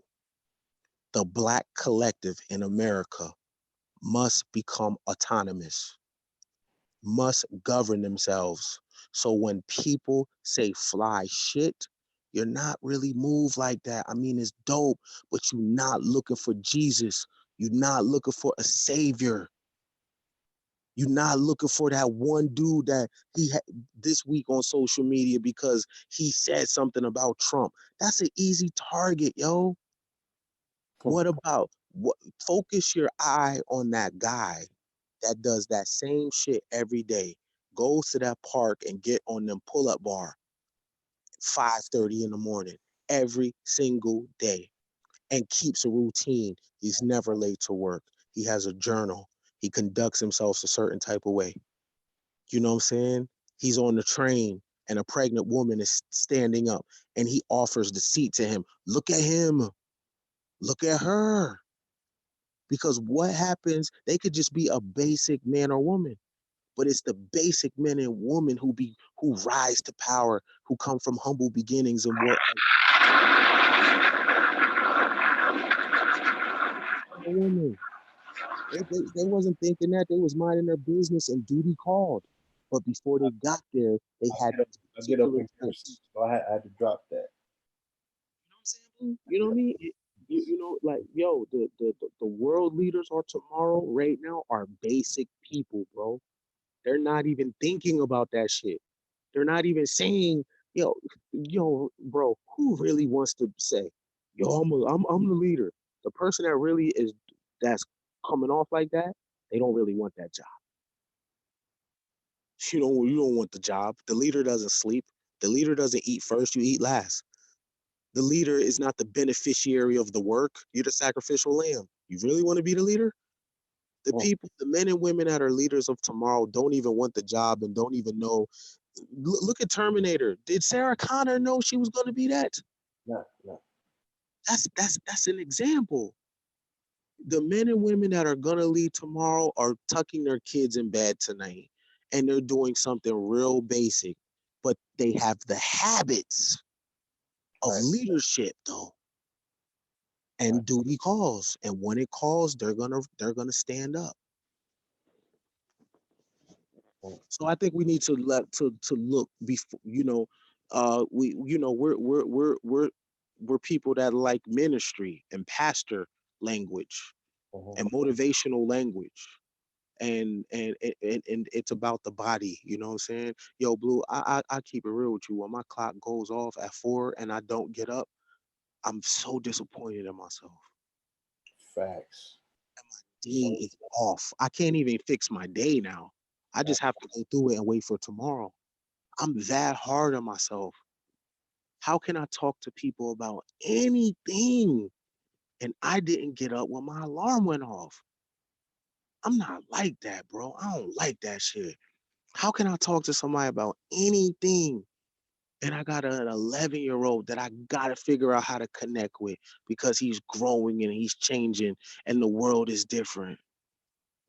How could I talk to somebody about anything about what they're doing and what they're not doing? And it's bill collectors that hit my line and I still gotta hit them some bread. What? You have to be autonomous first. You have to be able to govern yourself. You don't need no police when you know how to govern yourself. You don't need nobody over you when you know how to govern yourself. And when you know how to govern yourself, then and only then can you tell others how to move or what they should be doing or how they should be spending their money. This is an ill generation, bro, where people don't talk from firsthand experience. They say the rich spend their money like this. How the fuck would you know? How you know how rich people spend their money? And this person does that, and that person does this. Man, take that beam out of your eye first before you try to take the beam out of other people's. Mm. Generation of vipers and hypocrites. Cause guess what? I thought it said knowledge of self. Knowledge. Know thyself. Now know thyself, yo. And that's a ugly stage when you know thyself. It's ugly. It ain't nothing pretty about that. Nothing. Mm. Y'all want that smoke. Y'all want to continue to point at other people and say, look at them and look at them and look, but you will not hold up to your face the most dangerous instrument in the world, a mirror. A mirror. A mirror. So you know, to piggyback into that, I thought we lost a potential great leader on March 31st. That was a huge blow. And now to see the person's name get drug through the mud every week. You know who I'm talking about, Blue. Talking about the icon, Neighborhood, man. Nip Hustle, the great. Yeah, man. And you know how I felt about Nip. We felt the same way. And just Uh, to see his name and people argue if who's a legend and do do do, and it's so it's telling, yo. At the same time, the person that created the conversation, his artist is Blueface. mhm. So it's so weird, yo. So, It's so weird, it's so upside down that and this is going back to what I'm talking about the body. when you hear these black males talk, or they're always dancing, um, they're always uncomfortable. It's never adding to the conversation. It's never a positive challenge. Look at how the platforms are being used, right? You Mm-hmm. have you have Ti tell you America was never great, but here's a person that if in another country he would be doing life in prison, right? Here's a person that sold crack cocaine and changed his life around. Where can you do that in the world? But America's not great. So he's rich as fuck, but he's gonna tell niggas America's not great. But it's great for him, right? So that's a slap in the face. You have Whack 100, who never said nothing about Nip when he was alive, right? Mm-hmm. You have the definition of discipline, which is Amarion right now. Redefined. He's the definition of discipline. It's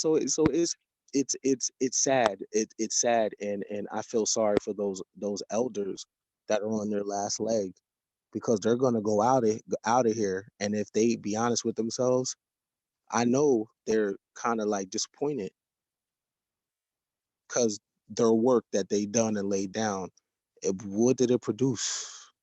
You can't even say Hotep no more. Mm.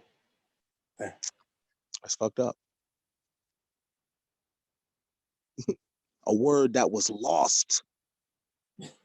It was a lost word, like out of the tongue of the people, right? Like, people know that word because of extensive research of people putting in that work, and it's some clown shit now. That's fucked up. That's fucked up, man. Mm.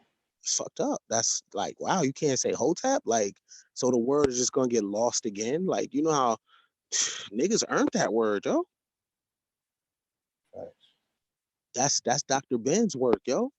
That's James Smalls. That's Leonard Jeffries, yo. That's damn, nigga can't say Hotep. It's besmirched. Mm. I It's feel sorry for them. You know what I'm saying? So yeah, I'm I'm curious to look at the more the queens, the like from Queen and Slim, because the guys are dropping the ball. So I'm curious to see if the girls could come with a different perspective, and maybe a different form, because with the guys at the helm, maybe niggas need to get out the way, because all this shit is happening on their watch. mm. Shit is trash. So let the girls step up. Maybe they could do better, maybe not. But I'm saying we got to see, because these ideals and the way we going about things, this shit is trash. You know what I'm saying? Um, they trashed the movie Harriet. Why? Trying to protect the black man. And if y'all don't get the fuck out of here with that bullshit, all this coddling a nigga, that's the only reason why. So y'all robbed little black girls from having a fucking hero, man. What heroes do black girls have? Who? Storm from X-Men? She ain't the star of the movie. Mm. Harriet Tubman's a real gun toter. For real, for real. And you was so worried about the black man's image. God damn, yo. The Mm. black nigga had his time, yo. Move the fuck around. Move around. Let the shorty step up. Let somebody else step up. Let somebody else be important for a second. It's always about the black man, the black man, the black man, the black man. I'll be like, God damn, whew, and all this shit is cracking on the black man's watch, though. The only thing the black man do is crying. Oh, look what they do to us. Oh, they're killing us. Oh, yo, if you can't hold yourself, Jungle Nas brother said, yo, if you got ice on and you can't hold it down, you don't need to wear it, yo. So with that being said, bruh, if you can't hold it down, you can't man your turf, and you keep having issues and people keep taking your lunch money and you can't hold your culture down, then yo, let somebody else do your shit for you. Facts. It's sad, boo. You know what I mean? So Nip Hustle, unfortunately, when a guy like that dies, he don't it's not him that dies, it's the mind that dies. That's what's the great thing. That's what has to be preserved.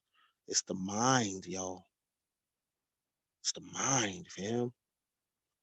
That's what's missing, the development of the number one piece of real estate in the world, bro, which is your mind, yo. So all this is about. we're gonna die one day and turn to dust, and everything that came out of our minds is gonna be here. But you know what comes out of our mind, bro? It ain't nothing but filth all day long. It ain't nothing but filth. It ain't nothing but shade. It ain't nothing but nastiness. Somebody don't agree with you, they come.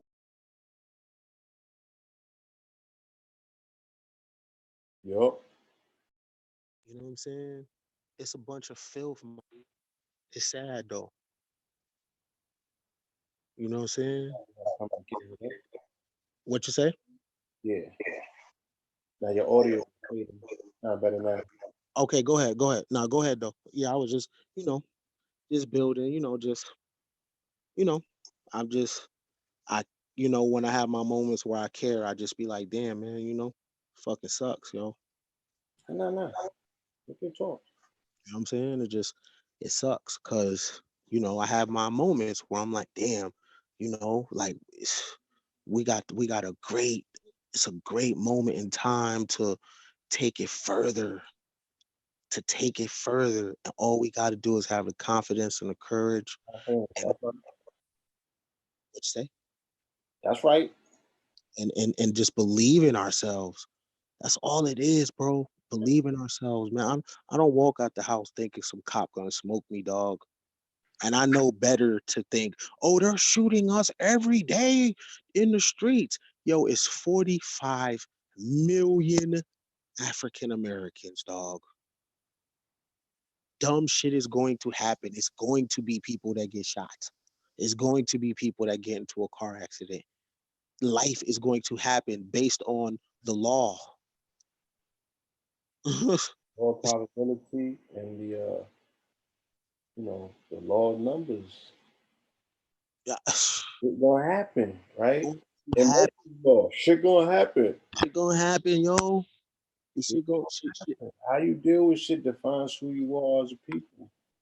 We need to change that, switch that up, focus on that. You know what I'm saying?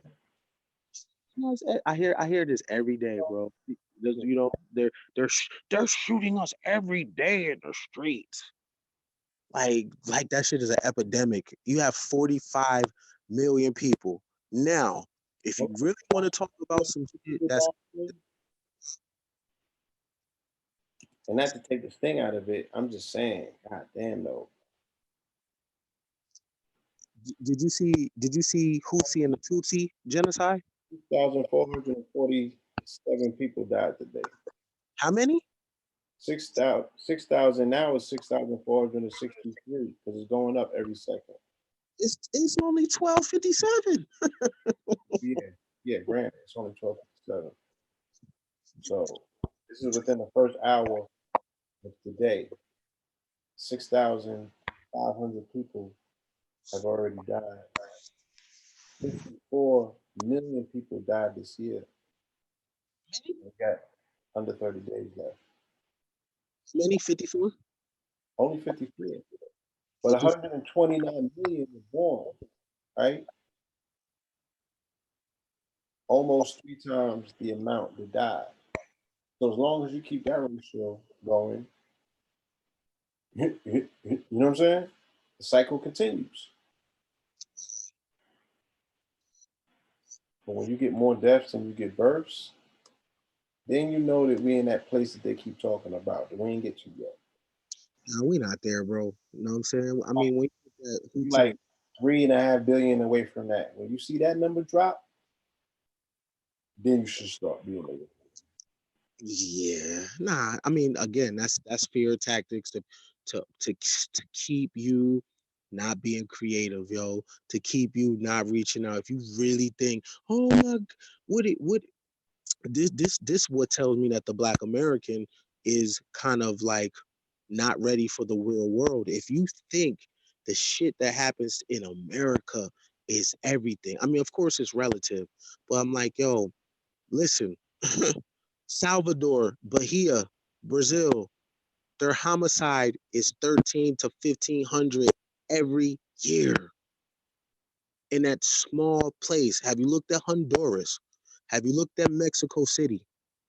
Oh, it gets busy. Jeez. The shit that happens with us is nothing. And when I say it's nothing because it can be improved. It can be fixed. It can be fixed. Number one, you got to stop killing your greatest minds. Yeah. You know what I'm saying? Not just in the body, within the mind too. You got to stop putting Jay-Z against Saul Williams. You got to stop putting Tyler Perry against Spike Lee. There's no problem. He doing him, let him do him. You can't put Nicki Minaj versus Meg. For what? Why y'all like that shit?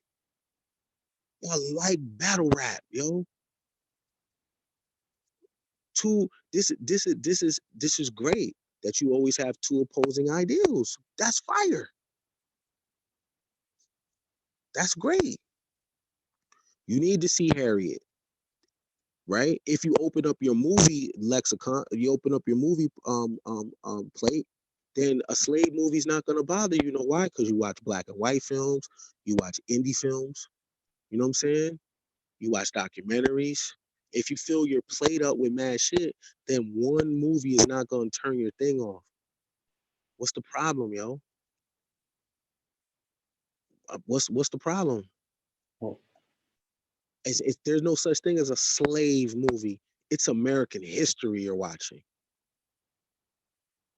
And Harriet wasn't a slave movie. It was a woman that happened to go through slavery. right. It was That no, yeah, it was a hero's journey story. was right. Like Queen and Slim was a love story. It was a love. It's a love drama. You know? What was different with Queen Slim? They said people were saying, see, yeah, we get killed on camera. What was the difference between Romeo and Juliet, yo? What's the difference, man? Like, this is the fucked up thing, Blue.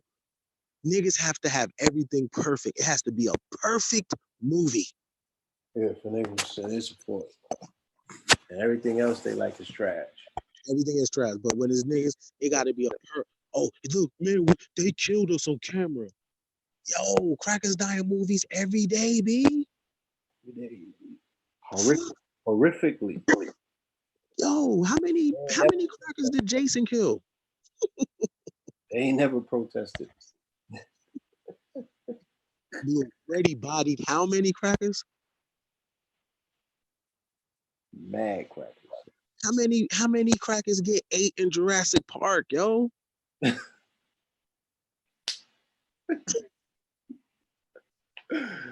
George was catching bodies. Jaws, man. Yo, Jaws killed one black person, Mario Van Peebles.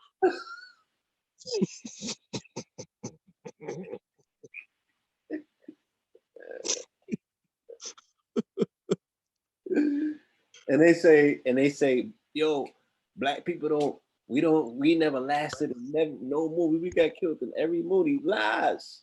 Yeah, yo. Billy D survived long enough to tell.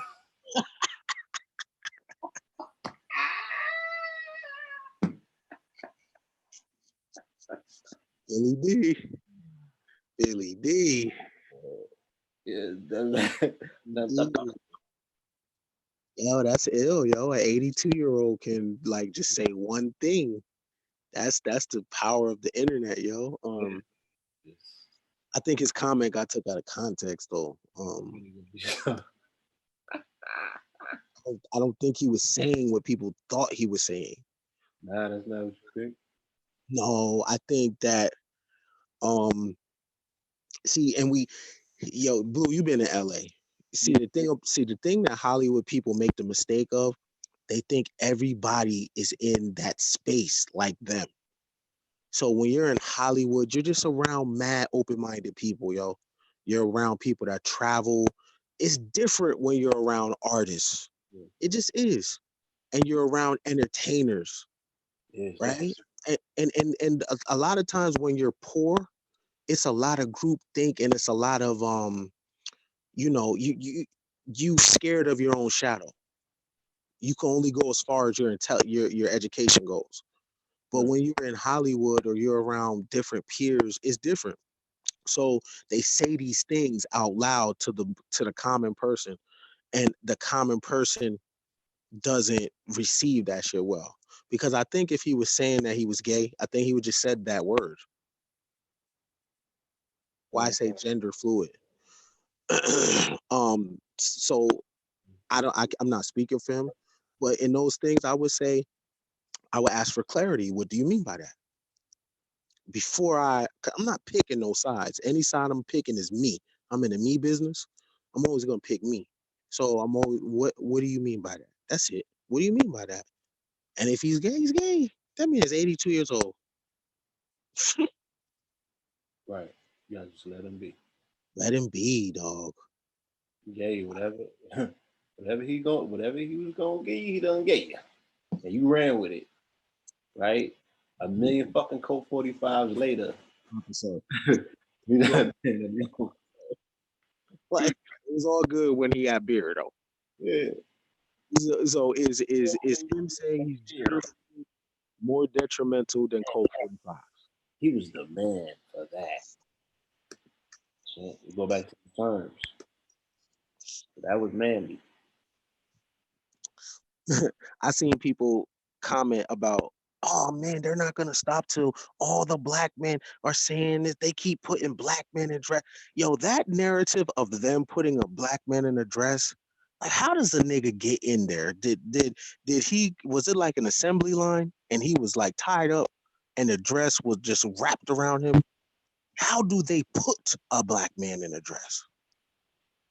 You have to be asked to do that. Yeah, you got to Like, dog, they put me in a dress, dog. Like, how did you get in the dress, my nigga? It's hard to get in a dress. How do they know your size? Who picked that? You know what I'm saying? You made the choice. If they made you an offer you couldn't refuse, that's still your choice. Nigga, you don't have to get in the dress.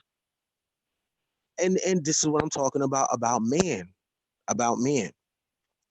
Just think if you had a Chinese ear or a Mexican ear or a Pakistani ear, and this is what you hear. Like, yeah, man, they put us in dresses. The other guys around the world are like, damn, shit, I might be poor, but at least I got my nuts. that's Everything y'all say, they put you in dresses, your women kick you out for welfare. I mean, do y'all have any stories of getting a W? Yeah, we built pyramids. Oh,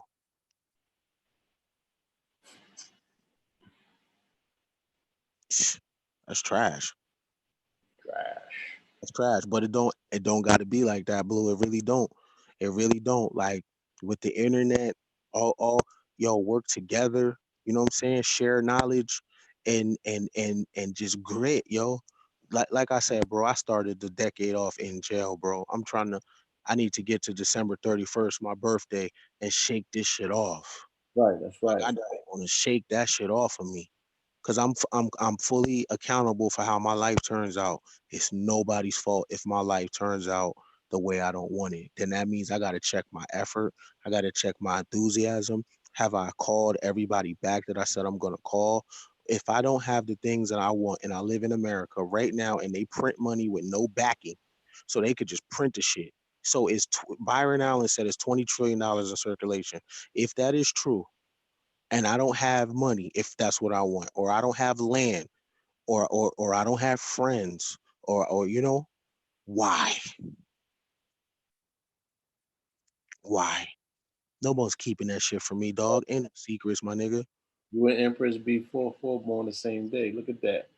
Hey, December 31st. No wonder. No Yeah, special shit right there.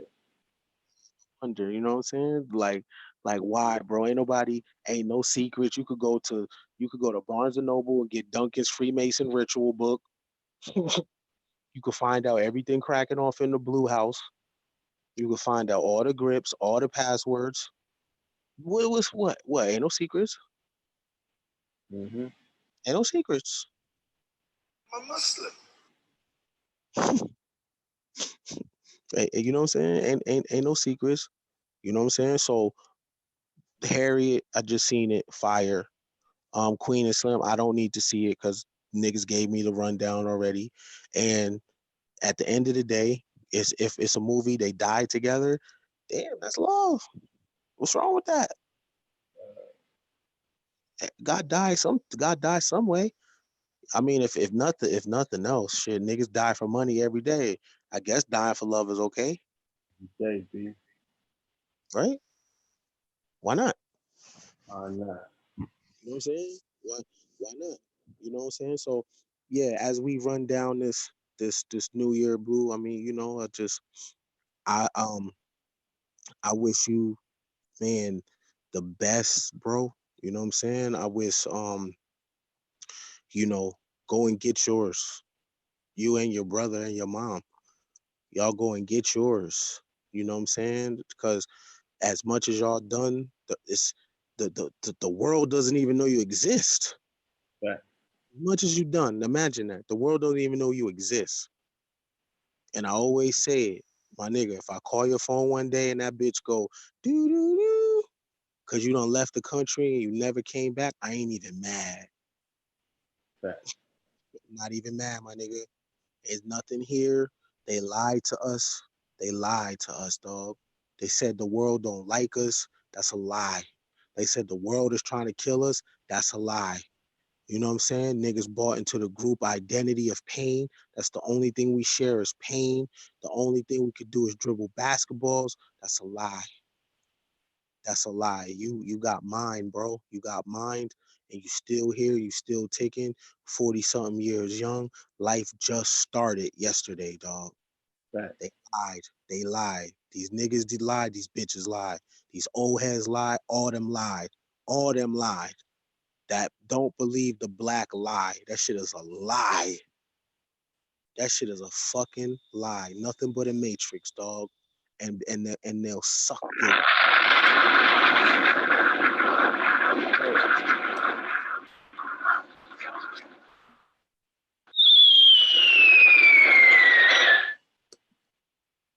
Tell them black women to get. Oh, damn, this shit's still going on. But Tell them to get free. You don't got to be race first. Fuck with who fuck with you. Fuck with who fuck with you. It's black men all over the world. If you really committed to black men, he ain't got to be from America. I don't know if anybody ever told you that. It's niggas in Africa. It's niggas in Australia. It's niggas in Brazil. He ain't got to be a black American man if you committed to black men. But if not, sis, do you. I'm going to tell you like Pac said, I don't owe you shit. You don't owe me shit. Just represent. That's it. That's it. I'm not governing your pussy. Do you. Do you. You don't owe me nothing. You owe these niggas nothing. damn. Free, yo. Free. Cause a nigga gonna show you who he like when he get his money. That's for sure. Facts. You know what I'm saying? I'm just saying though, just get free, yo. It's just time, yo. I'll be 36 in a few weeks, yo. I'm not pumping my brakes for nothing, man. I'm going for mine. I'm going for mine, yo. I'm from the bottom. You know what I mean? I was fucking born to fail. You know what I'm saying? So even me being here is like what the fuck. So and I'm still here. I'm going for it. So the same thing I'm going for, I wish that for other people. I don't, you know what I'm saying? Go for yours, yo. Until a solar flare hit this shit and it burn out. Go for yours, man. Go for yours. Straight up. And the 6th of December, family, on Friday, I do have a webinar. This is going to be an amazing webinar. It's called a paradigm of potentiality. I'm doing it in conjunction with Black Ice Digital. All right. I have a link in my bio on my Instagram. You also can go to Black Ice Digital, and it's going to be a on-demand webinar that will be available on December 6th and thereafter. All right, you can go and download it and view it on some Netflix type shit. So it'll be there. It's going to be the first part of a four-part presentation dealing with the paradigm of potentiality. This is a continuation of the conversation that I started at the Ascension 2020 conference when we speak about, like I said, the available energy, utilizing the um, the digital revolution that we're all in the throes of, and the share economy that's upon us. We don't even share content.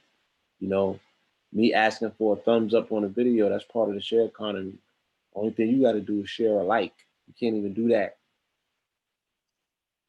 Share the content on your page. Share this one for me like you got to share in a company. Is that asking too much? So we're like at the rudimentary stages of what it takes to get involved with this industry. You go to them other folks, they Patreon, their YouTube page, and all of that. They ain't got no problem sharing. They ain't got no problem being in attendance and valuing the content. You know what I'm saying? And pushing their paradigms forward. They don't have no problem participating in this new economy. We don't even know it exists. So a level of education should take place, and I'll be getting into that webinar on the 6th. All right. Nice. Um, Let me ask you something, Blue, about that. What would a just to put it out there, what would a home run look like for you regarding that webinar? a home run regarding this particular webinar. Yeah, What do you mean in terms of the attendance? like what would be a home run? Because the reason why I'm saying that to get you to say it is because whatever number you're thinking, they're in the chat right now. So Right. there's no excuse unless you working, do you or whatever. But at least half of the people can be there. Yeah, y'all could Half. be amongst the 444 that will be in the building on December 6th. Please reserve your seat at Black Ice Digital for the paradigm of potentiality. Like I said, the link is in the bio on my page on Instagram under Blue Pillar 44. Please join us on the 6th. We'll do live Q&A on that day, and afterward, it's just going to be available for on-demand download. We're also going to do a martial arts demonstration. So there's going to be a application of activation, just like we did at the last lecture when we got people involved and engaged and got them actually to do technique. We're going to be doing technique in all four of these presentations. All right. And all of these are activation techniques. So you could go into 2020 knowing how to activate. Okay. So, yes, I will see you in the building, family. You're going to be amongst the 444 that will be in attendance for this presentation. And if you missed out on the phenomenal sale we had this past weekend over at goldwater.com, we still have sales available. And we also launched new products this past weekend as well. We have a new product that's a combination of CBD oil and lion's mane mushroom called Crown Oil. And that's specifically for laser focus and concentration, brain regeneration, and cognitive and skill increase. And as well, we have a sale called the 93 pack, where we're combining purple as well as gold sea moss, raw sea moss, retrieved from the waters of Jamaica. Brother 19 Keys is down there right now pulling sea moss out the ocean. And that bundle pack is also included with gold water drops. So you can now soak your sea moss, your purple sea moss, in high band frequency gold. You put that purple and that gold together, you get the royal gel. So All of those items can be found at goldwater.com, GOLDEWATER.com, goldwater.com. I want to thank everybody in advance. Thank you so much for journeying with us on this episode. Thank you for your support. Thank you for your attention. Thank you for your time. And we're definitely going to, reconvene this conversation at another time and another date, same bat channel. Please leave them with the pertinent information that they need, my good brother. Oh, man, yo, you can catch me at I got a few videos up on you can go to my YouTube, subscribe. I got some game on there. Kenny BRISBON at YouTube, but the majority of my content is on kenbillions.com, and that's exclusive content. My next ebook, Dealings Over Feelings, will be out. I'm banking on by the end of the year. And you could go get, when you're a member, you get all my ebooks. That'll be 5 ebooks. You get my last 2 albums. You get hours and hours and hours of video content that's not online. Sure. So that's the business model, to deliver exclusive content to you.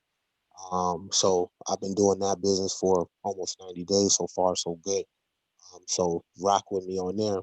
If you can't do that and you are just a person that need game and need advice, my business is people. So you could call me 888-565-8734. That's 888-565-8734. That's the Nothing But Game hotline. That hotline is 24 hours. That's my bat phone.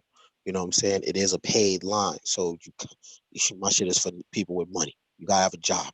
You gotta have something cracking for me to sit and listen to you and give you fire advice.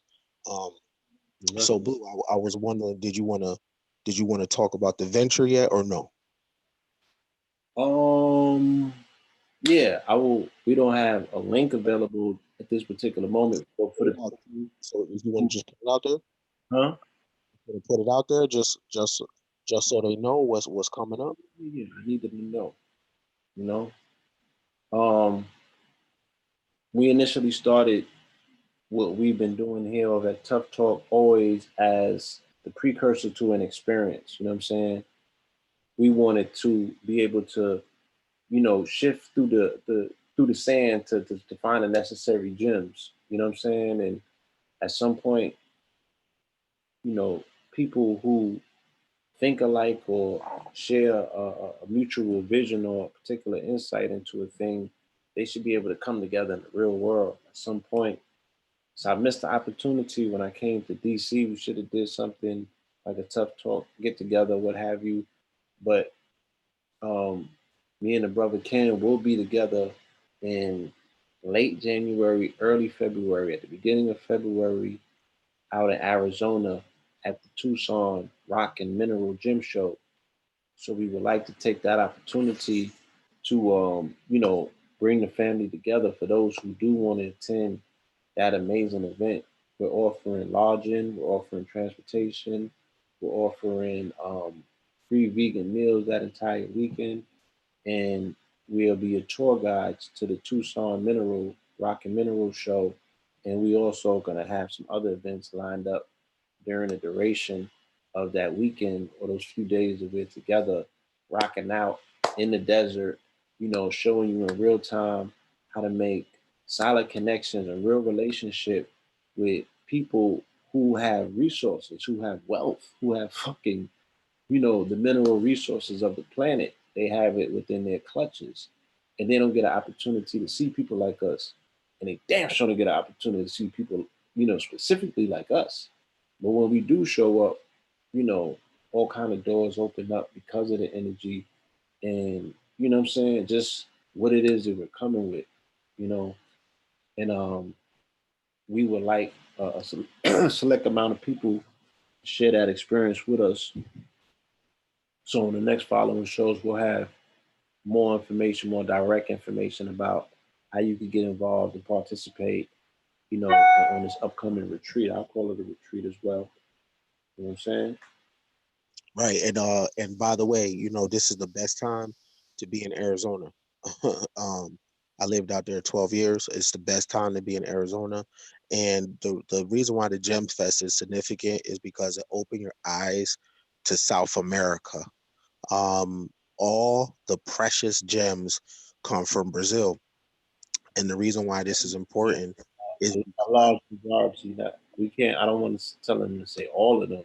no. The tourmaline and stuff. Some of it, yeah, yeah. I mean, a large majority of rare minerals and gems come from Brazil specifically. Particular, yeah. Please continue.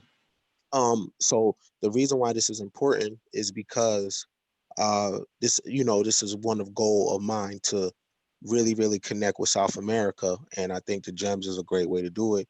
And the reason why South America is important because a lot of people, like, we just went to Thanksgiving and we focus our eyes on the pilgrims, but before the so-called pilgrim, the European trash came to America, the Spanish, the conquistadors ran through America.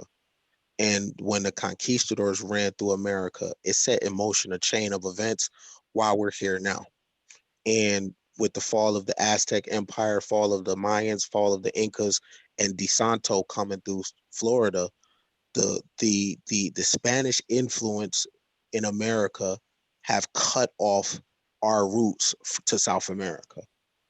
And people don't realize that our faces, I'm gonna put this out there, we look more like the people in South America than we do in Africa. I'm just put that out there, just to let y'all know.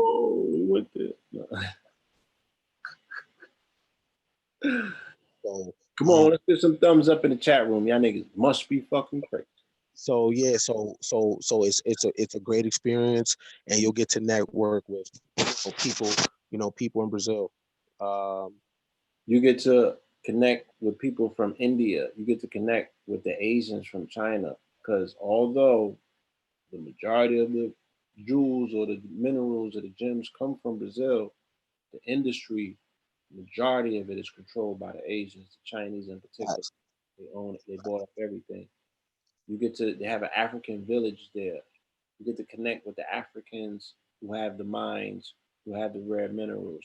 You also may have the benefit of having a secondary guide as well in our brother BRISBON if he makes it out. And we got some more surprises. BRISBON, yeah. Oof. Yeah. Yeah. Good time. This is the real deal. And people have expressed that they want to make this trip. So we're gonna make it happen. And like I said, there's a lot that we're bringing to the table in terms of making sure that the only thing you got to do is show up. You know what I'm saying? And we got the rest. Totally. So yeah, pull up. February, the weather, we're looking at 70-degree days every single day. It's fire, and some other tricks up our sleeve that we are going to be working on, and this will be great. And then we'll have some live people to do a tough live tough talk event too. Do you know what I mean? Tough Talk Tucson. So Facts. you know what I'm saying? Facts. Don't talk Tucson. Yeah, so yeah, kenbillions.com, kenbillions.com. Become a member, or like I said, you can hit the hotline 888-565-8734. You can give me your problems and I'll give you a solution. Everything is confidential. Um, and yeah, you know what I'm saying? You can hit me with a cash app too, you know what I mean? So I could cop some weed and Kenny Briz, $ Kenny Briz. let me get some loud. Yeah, Blue Pillar 44. I need some Marathon OG. So the brother up. You dig? But yeah, man, I appreciate you giving us another classic episode, sharing your mind and your insight, you know what I'm saying, and making this world a better place as a result. You feel me? Because you know, light is the primary food source on this planet, and that's all this intelligence represents. So with that being said, No. hey.